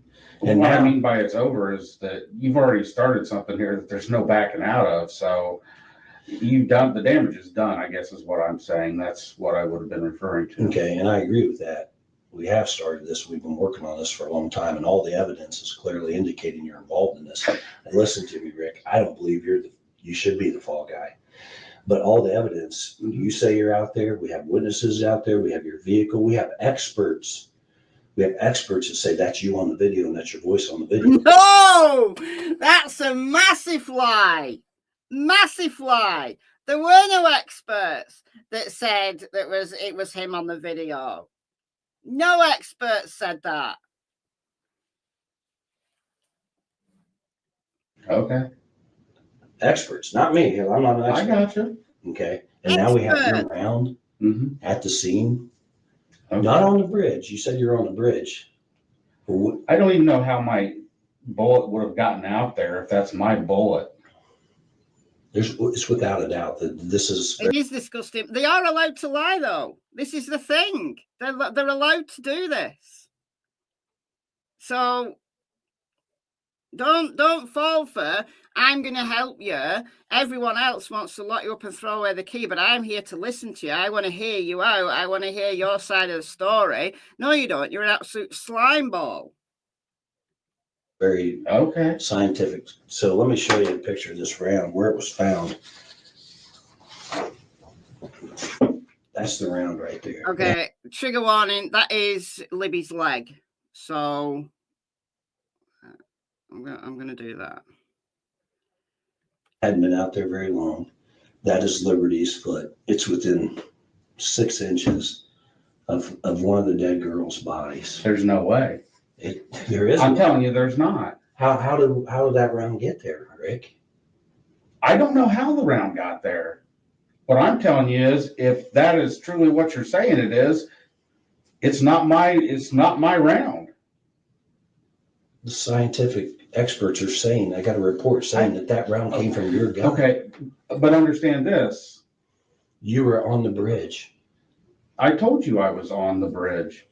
Listen, right now, like I said, I got a prosecutor and investigators ready to lock you up. And if you don't give us a narrative, if you don't tell us your side of the story, there's 2 sides to every story. Hang on. Okay.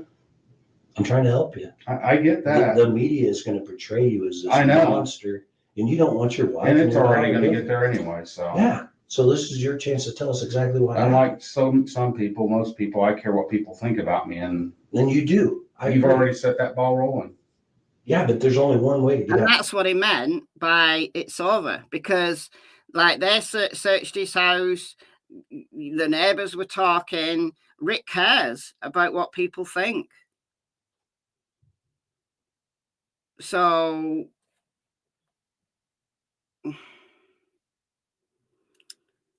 when he said it's over, it's like, it's a small town of 3,000 people. How's he going to explain that the cops were crawling all over his house? People are already going to hang, draw, and quarter him. That's how he's feeling. I just wouldn't have gone there. Just wouldn't have gone there that day. Out in front of it, and that's to tell the truth.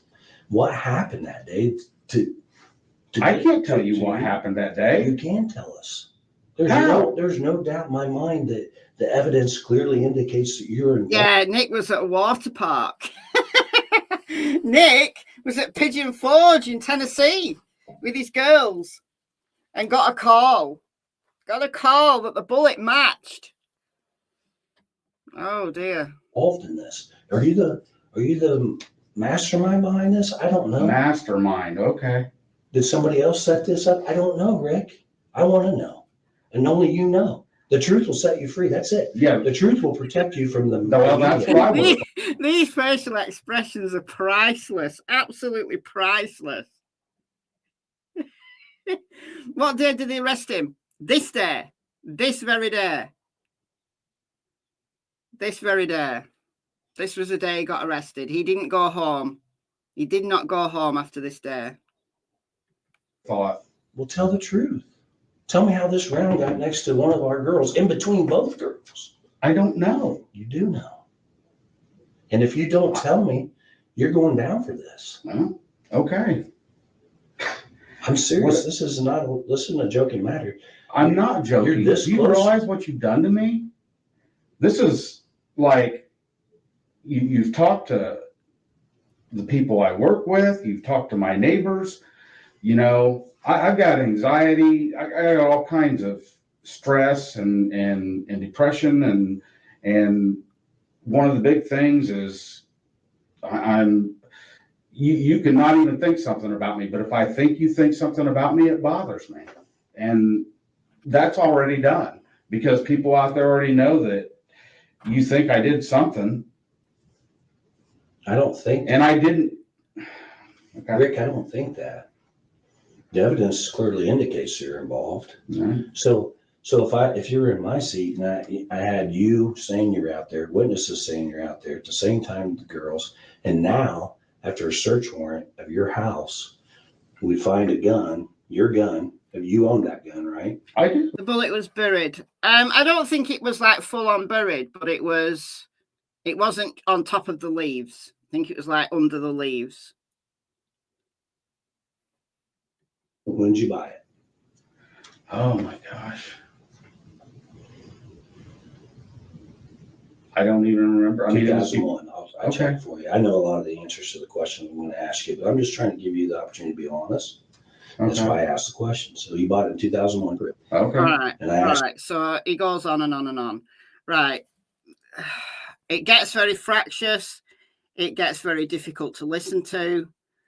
And this is the point where they bring Cassie in. So Cassie has been interviewed. And she just can't believe it. She's been fed this story that Rick is this monster, absolute monster.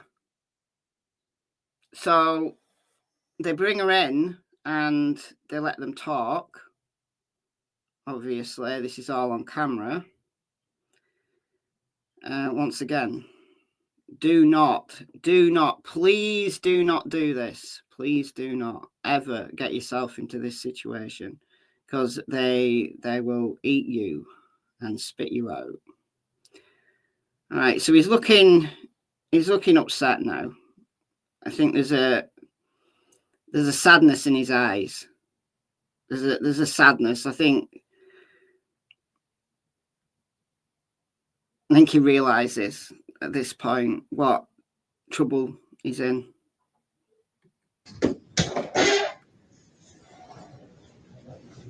Hey, baby.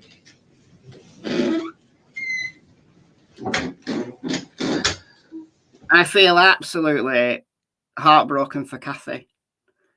And the fact that these have been released, I mean, I'm glad they have been released, but, you know, now Cassie's on camera and I just hope that nobody starts going at Cassie. You know, I just hope that we don't see that because her world has been absolutely shattered. Shattered. Yeah. It's all right, babe. It's gonna be all right.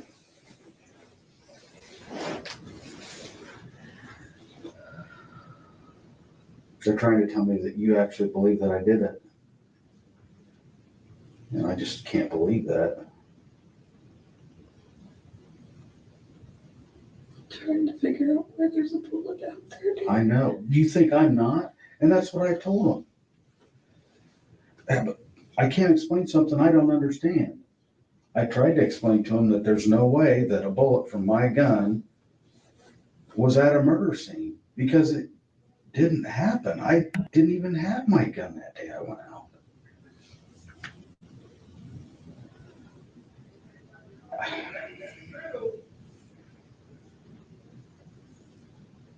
You know me.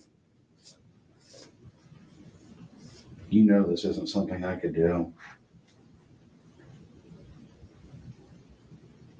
And I know that you know that. You don't have to tell me that, I know.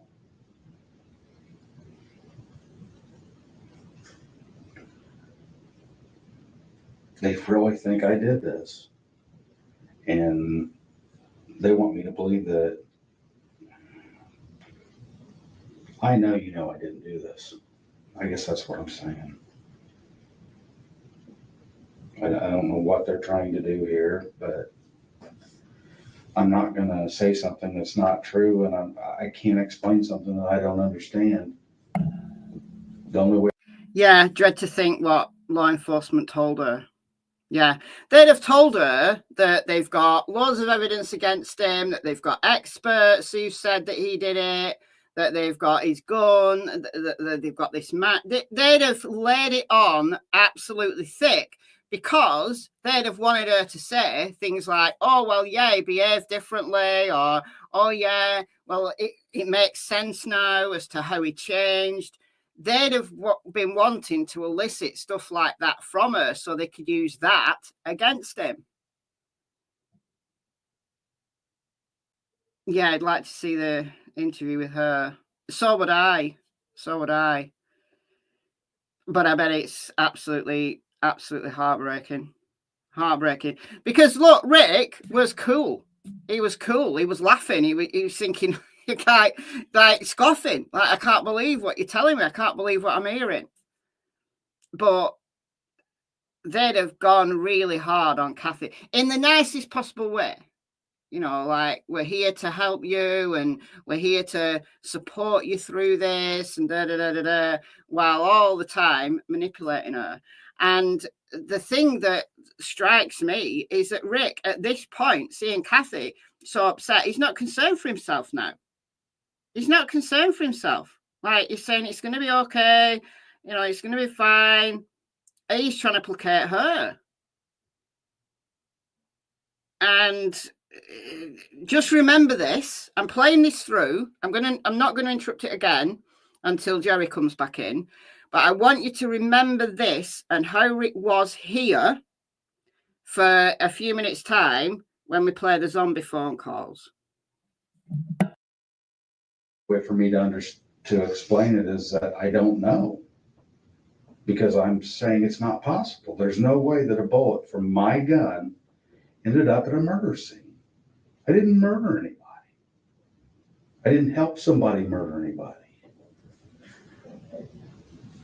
You know, I'm not going to sit here and try to convince you. I know you know me.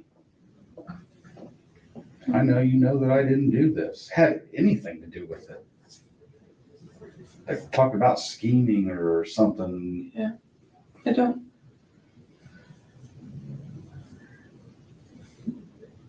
I don't know how did a bullet from your gun get out there? I don't know. Because they said it came from our gun. I know that's what they believe me. That's what they're telling me. But how did it get there? I don't know. They said there was one in your box above your dresser that matched it. They showed me that picture too. I can't explain it. And I don't. I can't either. They keep asking me and I don't know how to answer that.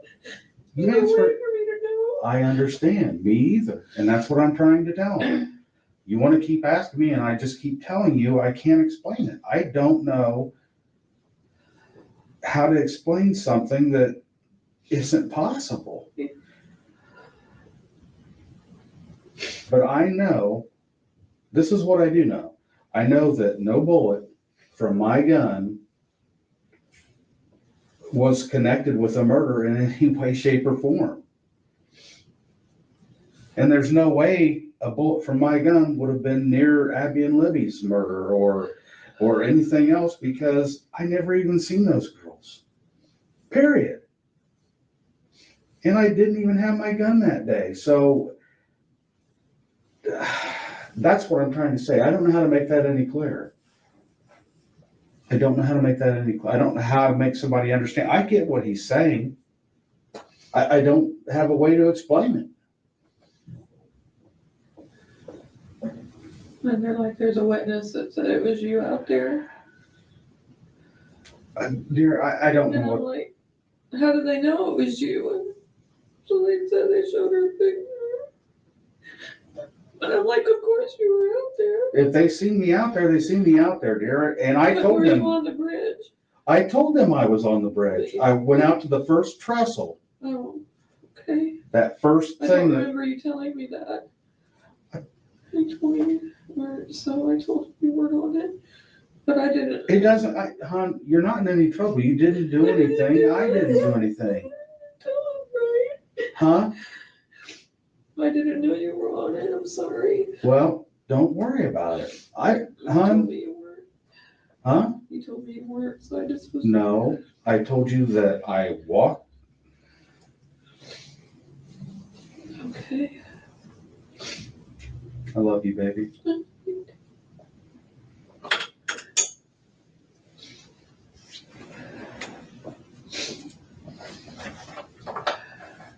I don't know what they're trying to do, but I know that that's not what I told you. I love you. It's just,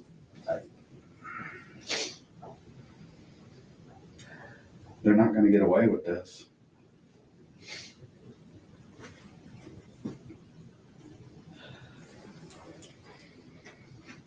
This is exactly what I would never want for you. And there's nothing I can do about it. I'm not going to say I did something I didn't do. I'm not. Yeah. And I know you know me, and I know you know that I would never do this.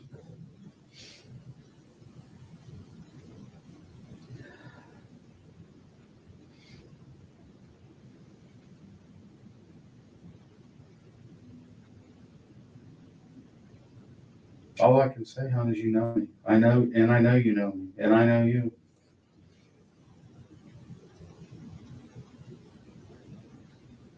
And what they're doing to you right now, I'm not okay with this at all. And they know it, but they're going to do what they're going to do.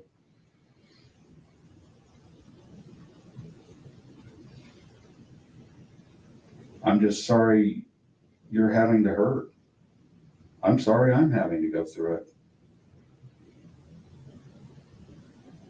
I mean, it's like I told them, the damage is already done. You've already talked to people I work with, you talk to neighbors of mine, and I care about what people think.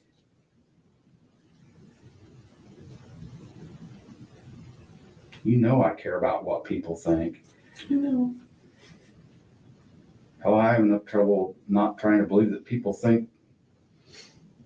Half the time I just think they think what I'm thinking.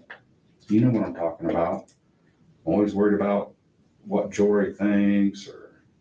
I know. And they're trying to, talk about my anxiety and depression and shit. And, I've tried to explain to them it's been going on for 7-8 years. Hell, I've had it my whole life.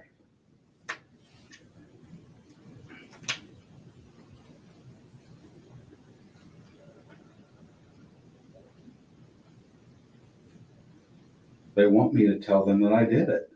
And I'm not going to. I'm not going to admit to something that I didn't do. How stupid is that? I don't care what they do to me. I'm not going to admit to doing something I had nothing to do with. And I'm not going to try to explain something I can't explain because I don't know. You tell me because I don't know.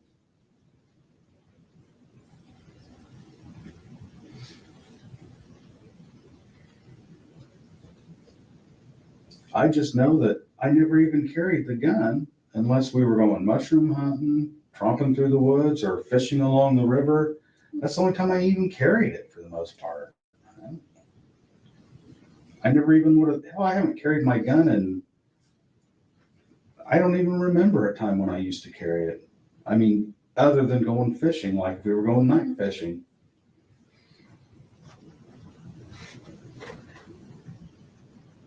But how did the bullet get up there, honey? I can't understand that. I told you, I can't either, hon. There's two explanations. One is the bullet didn't come from my gun. It did though, honey. They've got ballistics on it. I get that. Then it didn't come from a murder scene. I don't know what else to say. I get that. I get what they're saying. What I'm telling you is, if that bullet came from my gun, there's no way it was found with their investigation for the murders. There's no way. I can't explain something I had no answer for.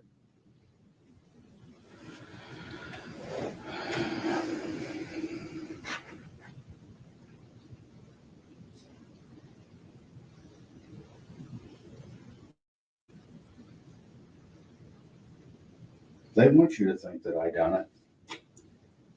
That's what this is all about. They want you to come in here and make me believe that you think I did it, and I know you don't. You know me too well.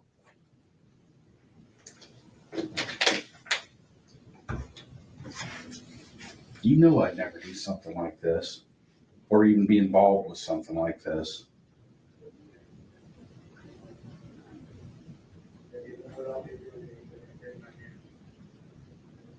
So they're probably going to come and take you away from me and go at me again.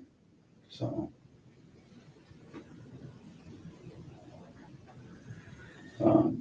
just tell them you want an attorney, and they'll have to let you leave. Don't worry about me. I'm trying to, I don't know what they're doing.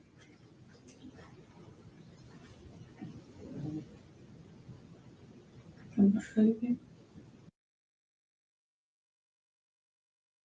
Yes, you do. There is no way that evidence is going to show that I did Right this. fucking here, Rick. You got. So I don't know why they had this big jump cut there, but we get Jerry Holman now shouting at him, and Cassie is just absolutely shocked. One piece of evidence I got that I multiple can't explain. pieces. Multiple. I'm not showing you my whole fucking hand here. I don't care. You don't have any hand. I'm not showing you the whole fucking hand, he says. They don't have a hand. I'm You telling should you, I'm care. done And talking. now you're going to drag your fucking wife and your daughter through this because you're too fucking bullheaded to get out in front of this and admit that you made a mistake. And whatever the fuck happened out there, we'll never fucking know because you're too big of a fucking bullheaded.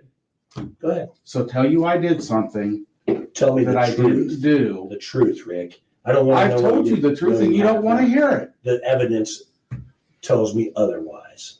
The evidence clearly indicates you're involved in this. No, I it saw this. doesn't. It fucking does. It doesn't. I'm telling you that there is no way that a bullet from my gun was used in these murders. And I'm telling you that we had this fucking round on February the 14th, 2017. It's been secured in a fucking laboratory. And we've tested other guns. I understand I'm what you're telling her. saying. I want her to hear this. I Rick. understand what you're saying. What I'm telling you is I can't explain something I don't understand. Oh, the scientists That's not explained it possible. for you. The lab analysts have explained that for you.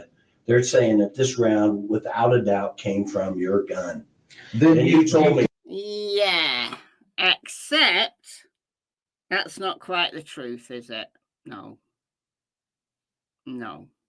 Because Melissa Oberg, despite multiple attempts, could not get the same extractor marks from Rick's gun by ejecting a round without firing it that were found on the unspent round next to Libby's leg. Thank you, Mike, for the $10. Thank you so much. Very kind of you. And she had to fire it. She had to fire around to get any extraction marks from Rick's gun. So she had to compare apples with oranges, and she couldn't exclude other weapons that she tested. Taking it from somewhere else then, because it's not possible. I did not take it from somewhere else. It was logged in. It was taken as photograph. You think we fucking went, stole your fucking round and threw it down by a fucking dead girl's foot? This ain't fucking TV. This is realistic. I understand. We collected that fucking item on February the 14th. We didn't take it from anywhere else but that fucking scene. And we didn't take your gun from anywhere else. We took it from your fucking house. I'm telling you, I can't explain something. And I'm telling you, the fucking analysts explain it. You can't get past this. Can you please let my wife out? Absolutely. Come on, Kathy. I love you, baby. Can I kiss her? Yeah, kiss her. Do the right thing, Kathy. Tell him to do the right thing.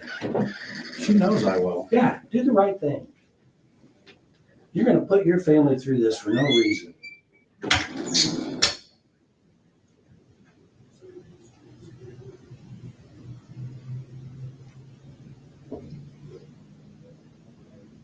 At this point, he knows he's in trouble.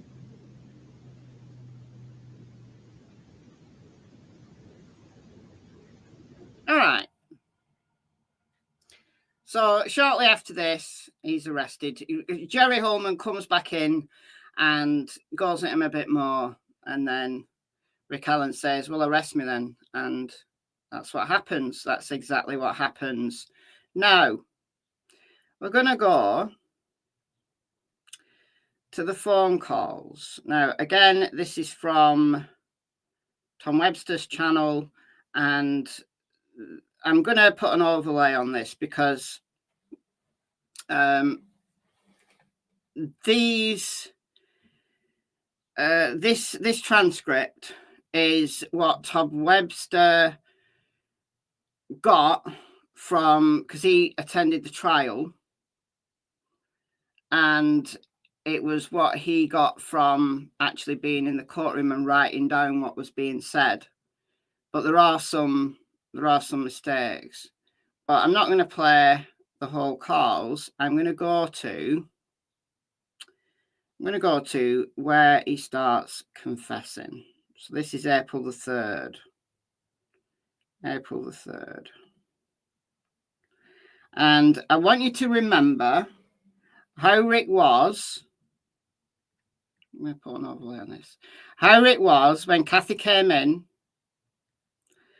and how he's been throughout the entire interrogations. I'm going to put the Rick's rolls eyes overlay on. And tell me that this isn't a completely different person. Hi. Hi. Honey? Yeah. Are you there? Are you there? Yes, babe. Yeah, babe. What's going on? I just wanted to apologize to you. What's going on, sweetheart? I did it. You did No, what? I did it. What? I killed Abby and Libby. No, you didn't. Yes, I did. No, you didn't, dear. Yes, I did. Don't say I don't know why. No, you didn't. No, you didn't, dear. You're not feeling well. There's something wrong. They've messed up your meds or something there. No, I mean, I evidently did it. No, you didn't. Why would you say that? Because maybe I did. No, you didn't, dear. I think I did. No, you didn't. They are screwing with you there, and I'm trying to get to the bottom of it. There's something wrong. I just They are don't know what to messing do. with you. They are messing with your mind. Did Dad tell you I called? Yeah. Yeah, I evidently did. It doesn't sound like a confession. Or I think I did. Also, doesn't sound like a confession to me. Is this a voice filter? No, it's just a bad recording. What did I Yeah. say to him? I don't know. I talked to your mom, but she called me in, and we're just worried about you because something's not right. So a few hours before this is April the 3rd, 2023. A few hours before this, Rick had tried to call his dad. And his parents and Kathy are concerned about him. They know something's not right. And then Kathy gets this call. This is the first quote unquote confession. This is the first one of them. Is there a way to talk to Dad? No, honey, I'm not with them right now. And there's something wrong. They're screwing with you there. What did they say Maybe to Dad? They have done something to your So he doesn't even know what he said to his dad. food, or they've done something to your meds. There's something wrong. Don't you ever say you did anything, because I know you didn't. I think I did. No, you didn't. I think I did. Why would you say that? Because I think I did. No, you didn't. You know you didn't. I wish I could say I didn't. I don't know. You don't know. See, exactly. There's something wrong. They're screwing with you. They're trying to get you to say things. They're trying to mess with your mind. No, I deserve it, I guess. There's something wrong. No, you don't. I just wish they would kill me or let me apologize to the families at least. Dear.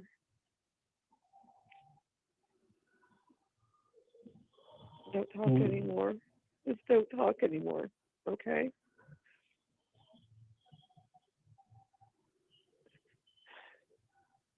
Oh, Charlie. Don't talk anymore. I need to get a hold of somebody there.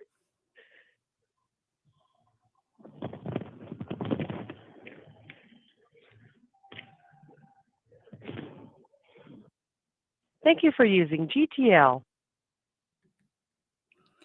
All right, so this next one is May the 10th. So this is a month later.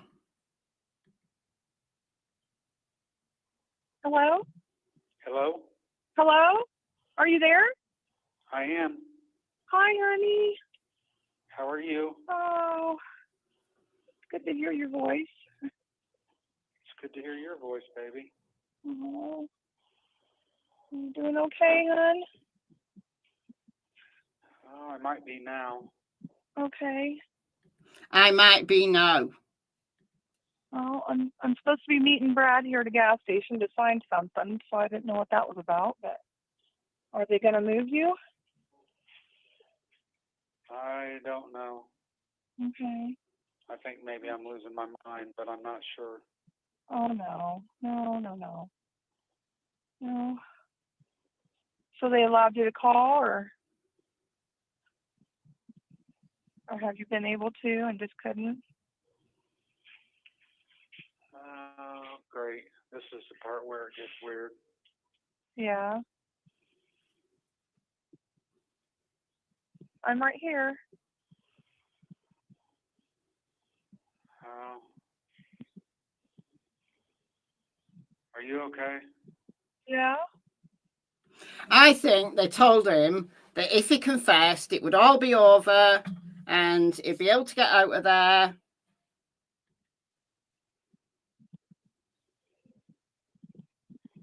Yeah, what's going on, hon? I don't know. I just think maybe I've lost my mind. Oh, no, honey. We've all lost our minds at this point. So Brad and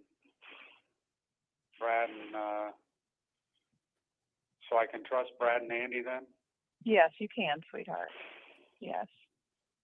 Let's not talk about anything that we don't need to, but no, there are lawyers, honey. There are lawyers. Well, I need to tell you something anyway. Okay.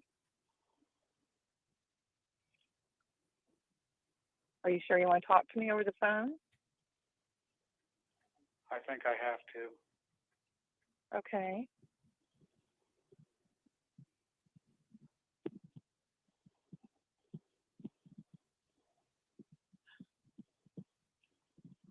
I need you to know that I did this. What?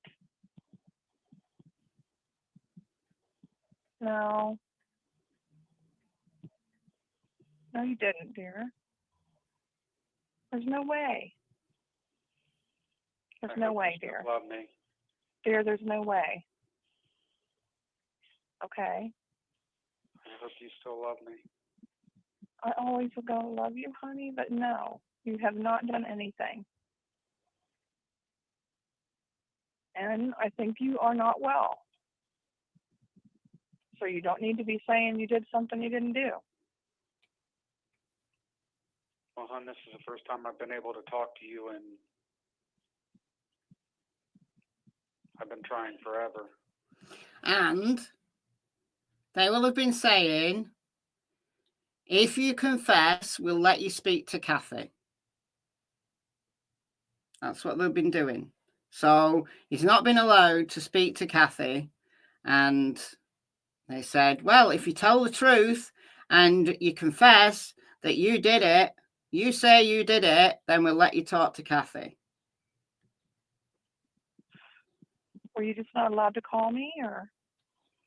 I don't know what's going on, hon. Okay. I'm definitely going to lose my mind now, though. Don't.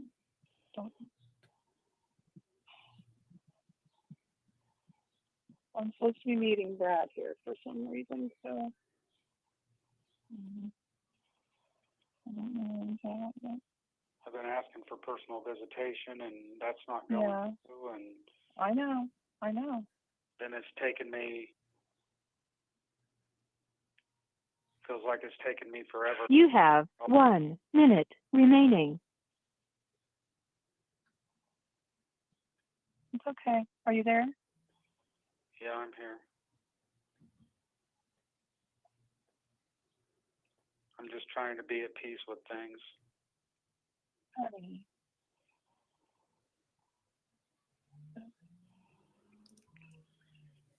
And I had a dream that I needed to let you go, and I didn't know how to let you go, and Well, then you're dreaming stuff again. Okay? That's all it is. You don't be talking about anything on the phone negative like that. Okay? but I have to let you know that I did it, hon. Dear. I have to let you know that I did it. I have to let you know that I did it. Why does he have to let her know? Who told him that he could only speak to her if he told her he did it? No, you didn't.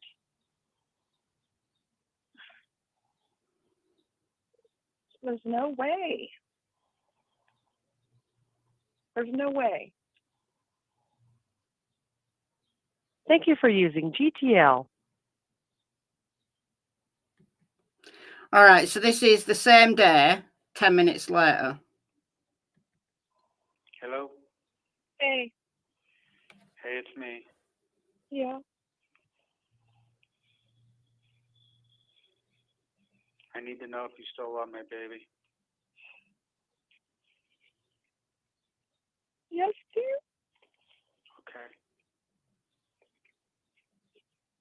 And everybody else will as well?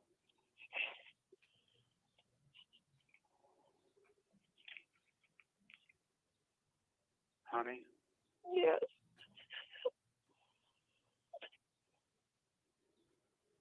Because I may have to spend the rest of my life here, or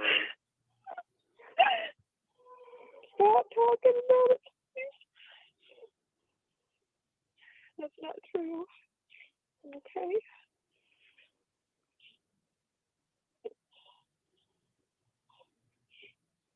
Okay.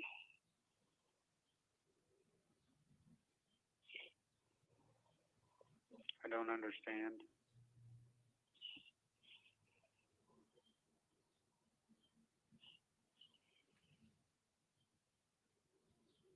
I just got to know that everybody's still going to love me. I love you. Because I may only be able to see you one last time. You understand what I'm saying?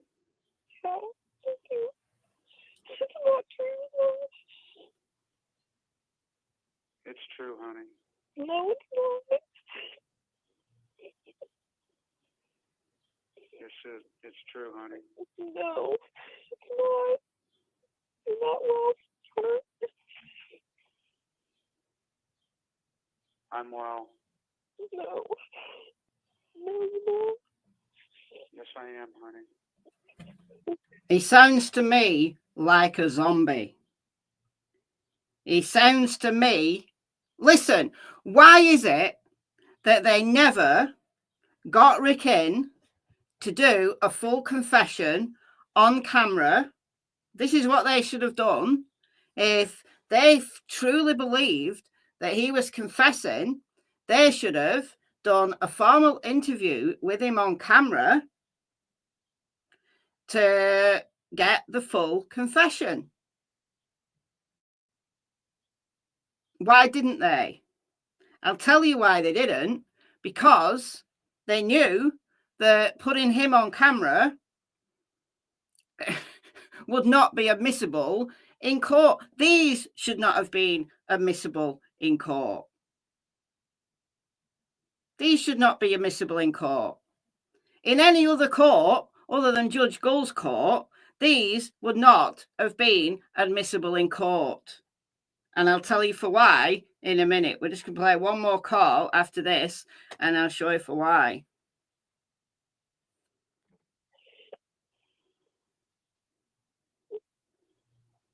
I just hope that you'll still love me, because I may only, if I get the electric chair, or if I get the death penalty. No. No, honey, that's not going to happen. No. If it does, will you be there for me? Yes.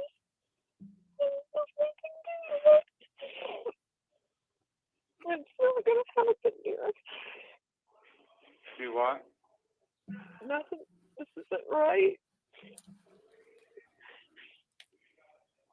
They messed you up so bad. It's okay, honey. I did it. They're calling that a confession. Like in a zombie voice. It's okay, hon. I did it. It's like a robot. It's okay, hon. I did it. Juxtapose this zombie voice with the way that he was in the interviews in October, where he was animated. He was friendly for the most part. He was scoffing at them. He was laughing at them. And then just a few months later of solitary confinement, of torture, where he lost, how much weight he lost? Maybe about 70, 80 pounds he lost in weight. He was eating his own feces. He was throwing himself against a wall. Gave himself a head injury by throwing himself against a wall. And then calling Kathy with this zombie voice. This is a direct confession. It's absolutely admissible. No, what is not admissible is somebody who is not in their right mind. When somebody is not in their right mind, what they say is not admissible. In any other court other than in Judge Gull's court, if you are deemed incompetent, if you are deemed to be suffering from a severe mental illness, what you say is not admissible. I did it, dear. Stop. I cannot stop. I've got somebody here listening to me right now, dear. I cannot stop. I've got somebody here listening to me right now, dear.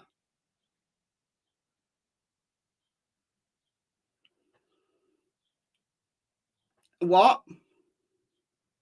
I cannot stop. I've got somebody here listening to me right now, dear. They've got somebody there listening to make sure he tells Kathy that he did it. No, I did it.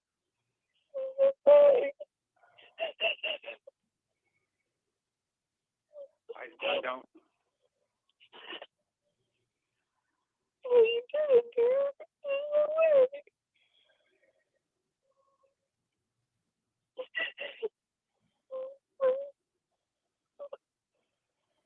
I killed Adam, dear. No, you didn't. Stop. Stop saying that. No, you didn't. I knew I was supposed to let you go. I was trying to let you go. Stop. Dear, we're going to be back together. You have 1 minute remaining.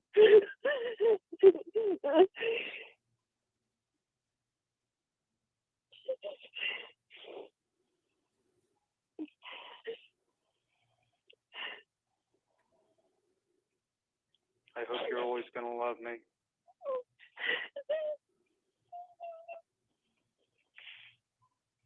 No matter what.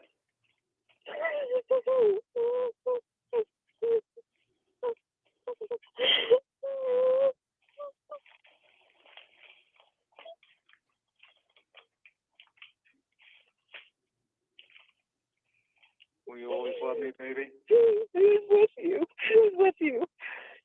Who's with you? Who's with you? So she gets it. Who is with you? Who is with you? Who is with you? You need to stop talking. If your lawyer's not there, you need to stop talking. Who's with you, honey? Who's with you? Thank you for using GT. Oh, and conveniently, the call is over. Conveniently, the call is over. I was going to play one more, but I'm not. I'm not actually, because I think that says it all.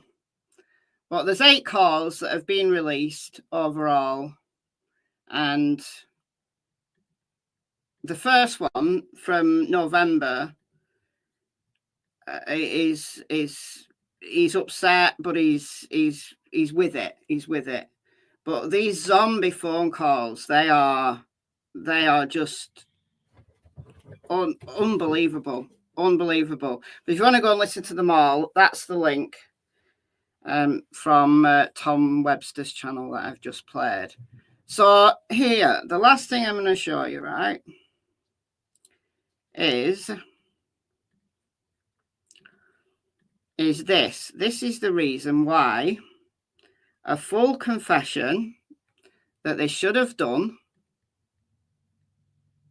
if they truly believed that Rick Allen was confessing and it was a confession that was true from somebody with a sound mind, they should have got him in to an interview room on camera and taken his confession and get him to sign that this is what he confessed to. Okay, that's what should have happened. So these are just sections from Dr. Waller's notes. Who's Dr. Waller? Of course, you remember. She is his psychologist. She's the one that were putting the ideas in his head. So these are just some examples, though, of what Dr. Waller's notes said about, yes, with details, with full details. Yes, exactly. How we carried it out, how actually he did it. How actually he did it. But these are from her notes, the ones that she didn't shred. Okay, because the confession that the state used as their theory was made to Dr. Waller on the 3rd of May, 2023. And you heard there what a zombie Rick sounded like on that very day, 3rd of May, 2017. Not 2017, 2023. Dear God. 3rd of May, 2023. And throughout April, May, and June, Dr. Waller, in the notes that she didn't shred, was documenting Rick Allen's mental state. 4-4, so all this is 2023. 4-4, Dr. Waller notes, poor, critical, deteriorating, suicide ideation, delusions, states death would bring relief, insomnia, hopelessness. And there's a picture of Rick on that day, thin, and looks like he's lost a whole bunch of weight. 4-12, Dr. Waller notes, more critical, self-harming, taking a running start in cell, crashing his head and face into a concrete wall. Emergency Haldol shot given. Now, people have been saying that Rick is behaving like a zombie because he's on Haldol. I don't think that. I think he's in a zombie state because he's psychotic. They've given him Haldol to help stabilize him. I think the zombie in him is the psychosis.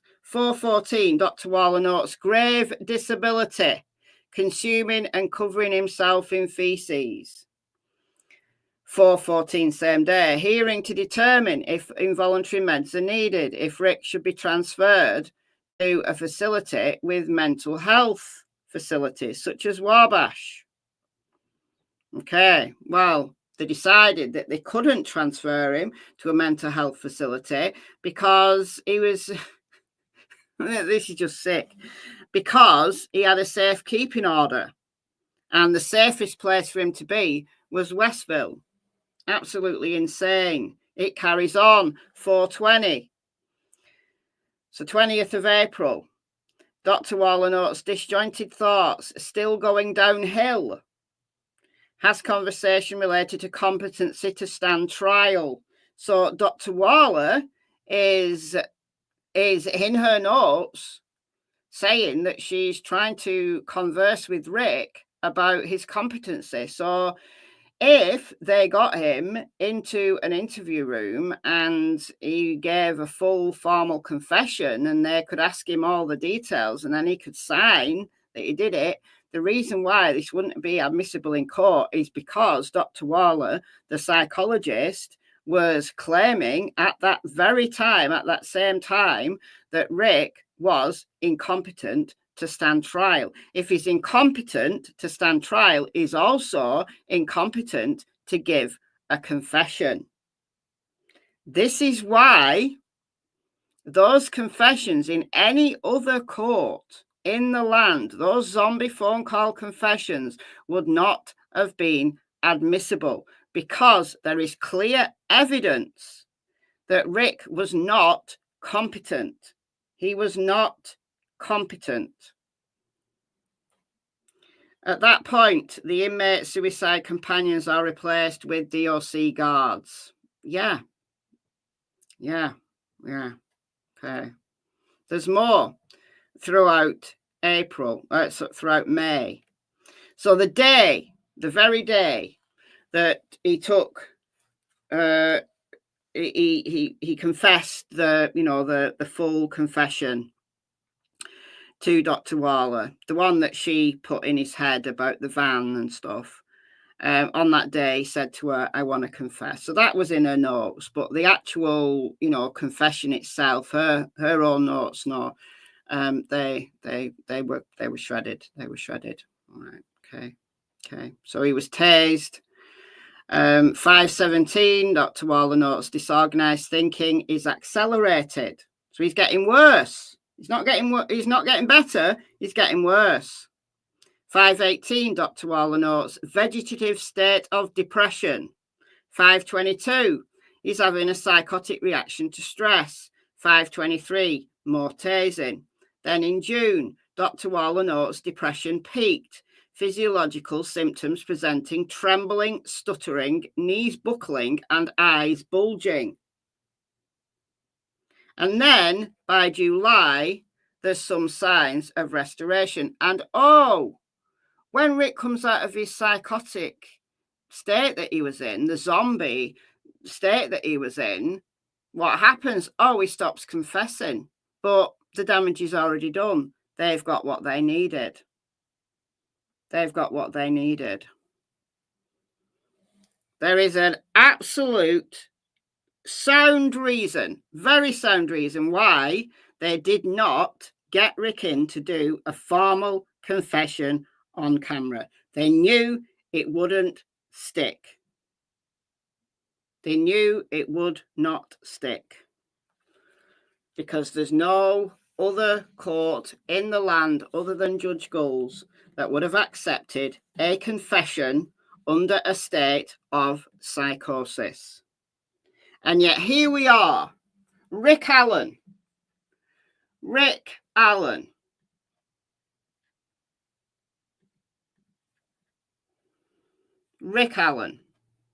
this man, who in October of 2022 couldn't believe what was going on, couldn't believe the situation. Just a few months later, 6 months later, he was in a state of zombification, eating his own feces, and just a completely different person. That was all while he was under a safekeeping order that Judge Gull refused to vacate. Come on now. If you think this man is guilty, if you think the state of Indiana have proved their case, please go and give your head a big wobble, because there's something wrong somewhere with your thinking. And also, go and watch the videos that I've done about how the state's theory, it's negated, it's refuted by the state's own evidence. Are they saying he was saying? Yeah, they are. Yeah. So there you go.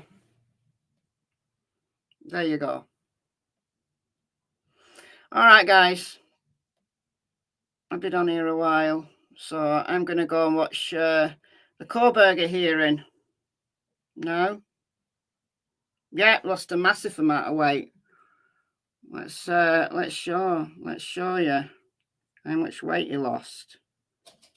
Let's find that picture. Hold on.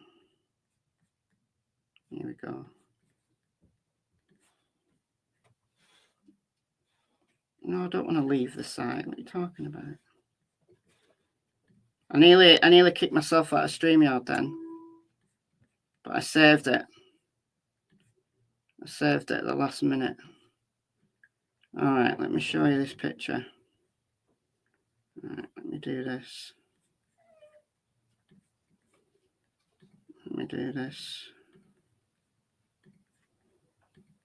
All right.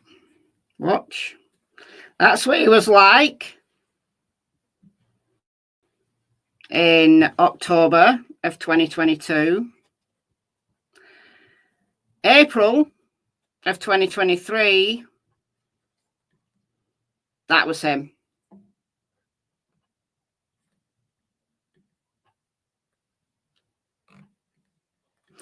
That was, there's a date on it. I can't see the date. Hold on. It was filed on the 5th of April, so it would have been taken on the 4th. 4th of April. So 4th of April, 26th of October. 26th of October 2022. 4th of April 2023. Look at the difference.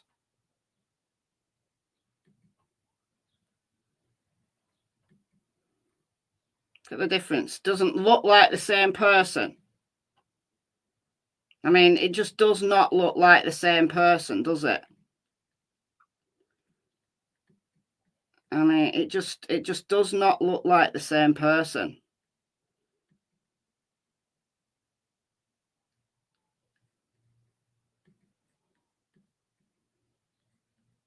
How can you even consider this person, 4th of April 2023, is the same person? Yeah, literally lost his soul. He's just lost everything. Lost everything. 26th of October 2023 to 4th of April. 26th of October 2022 to the 4th of April 2023. Look at his face.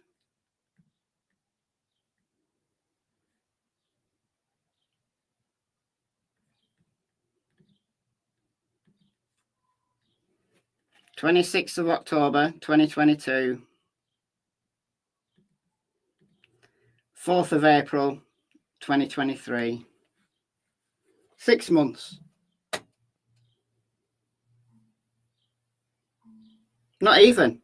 So November, December, January, February, March, April. It's not even 6 months, because this is the end of October. This is the end of October. And this is the beginning of April. So it's actually just over 5 months. Just over 5 months.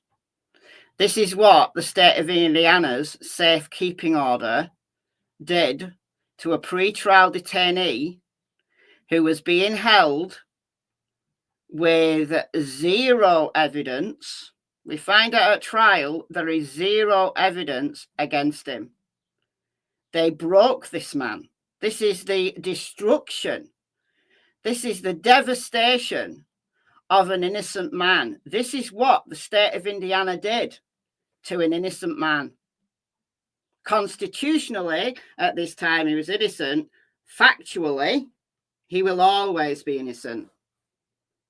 Always. Absolutely disgusting, disturbing, and I just have no words. I have no words. Torture. Absolute torture. Absolute torture. And they got away with it. They got away with it.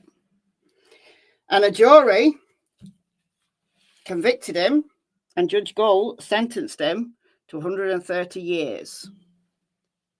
The appeal is ongoing. It's going to be a while, though. Rick Allen was sent to Westville. He was transferred, though. He's been transferred to Pendleton, which I don't know how better Pendleton is, but he's currently in Pendleton, Department of Corrections. Don't know how he's doing. Don't know. Yeah, that was pre-trial. That's what they did to a constitutionally innocent man. All right, guys. All that said, I am going to go. It's horrible. It's heartbreaking. It's heart-wrenching. I was so angry yesterday. I was so angry when I listened to those phone calls. So I heard the phone calls before the interrogations. I was so angry. And when I get upset, I get angry. That's my go-to. That's my go-to emotion is anger. Is anger. You know, like people have a dominant response, you know, fight, flight, freeze. Well, my dominant response to stress is fight. So my dominant emotion when I'm upset is anger. I'm very easy to anger. I'm easy to calm down, but I'm very easy to anger. And I was absolutely furious yesterday.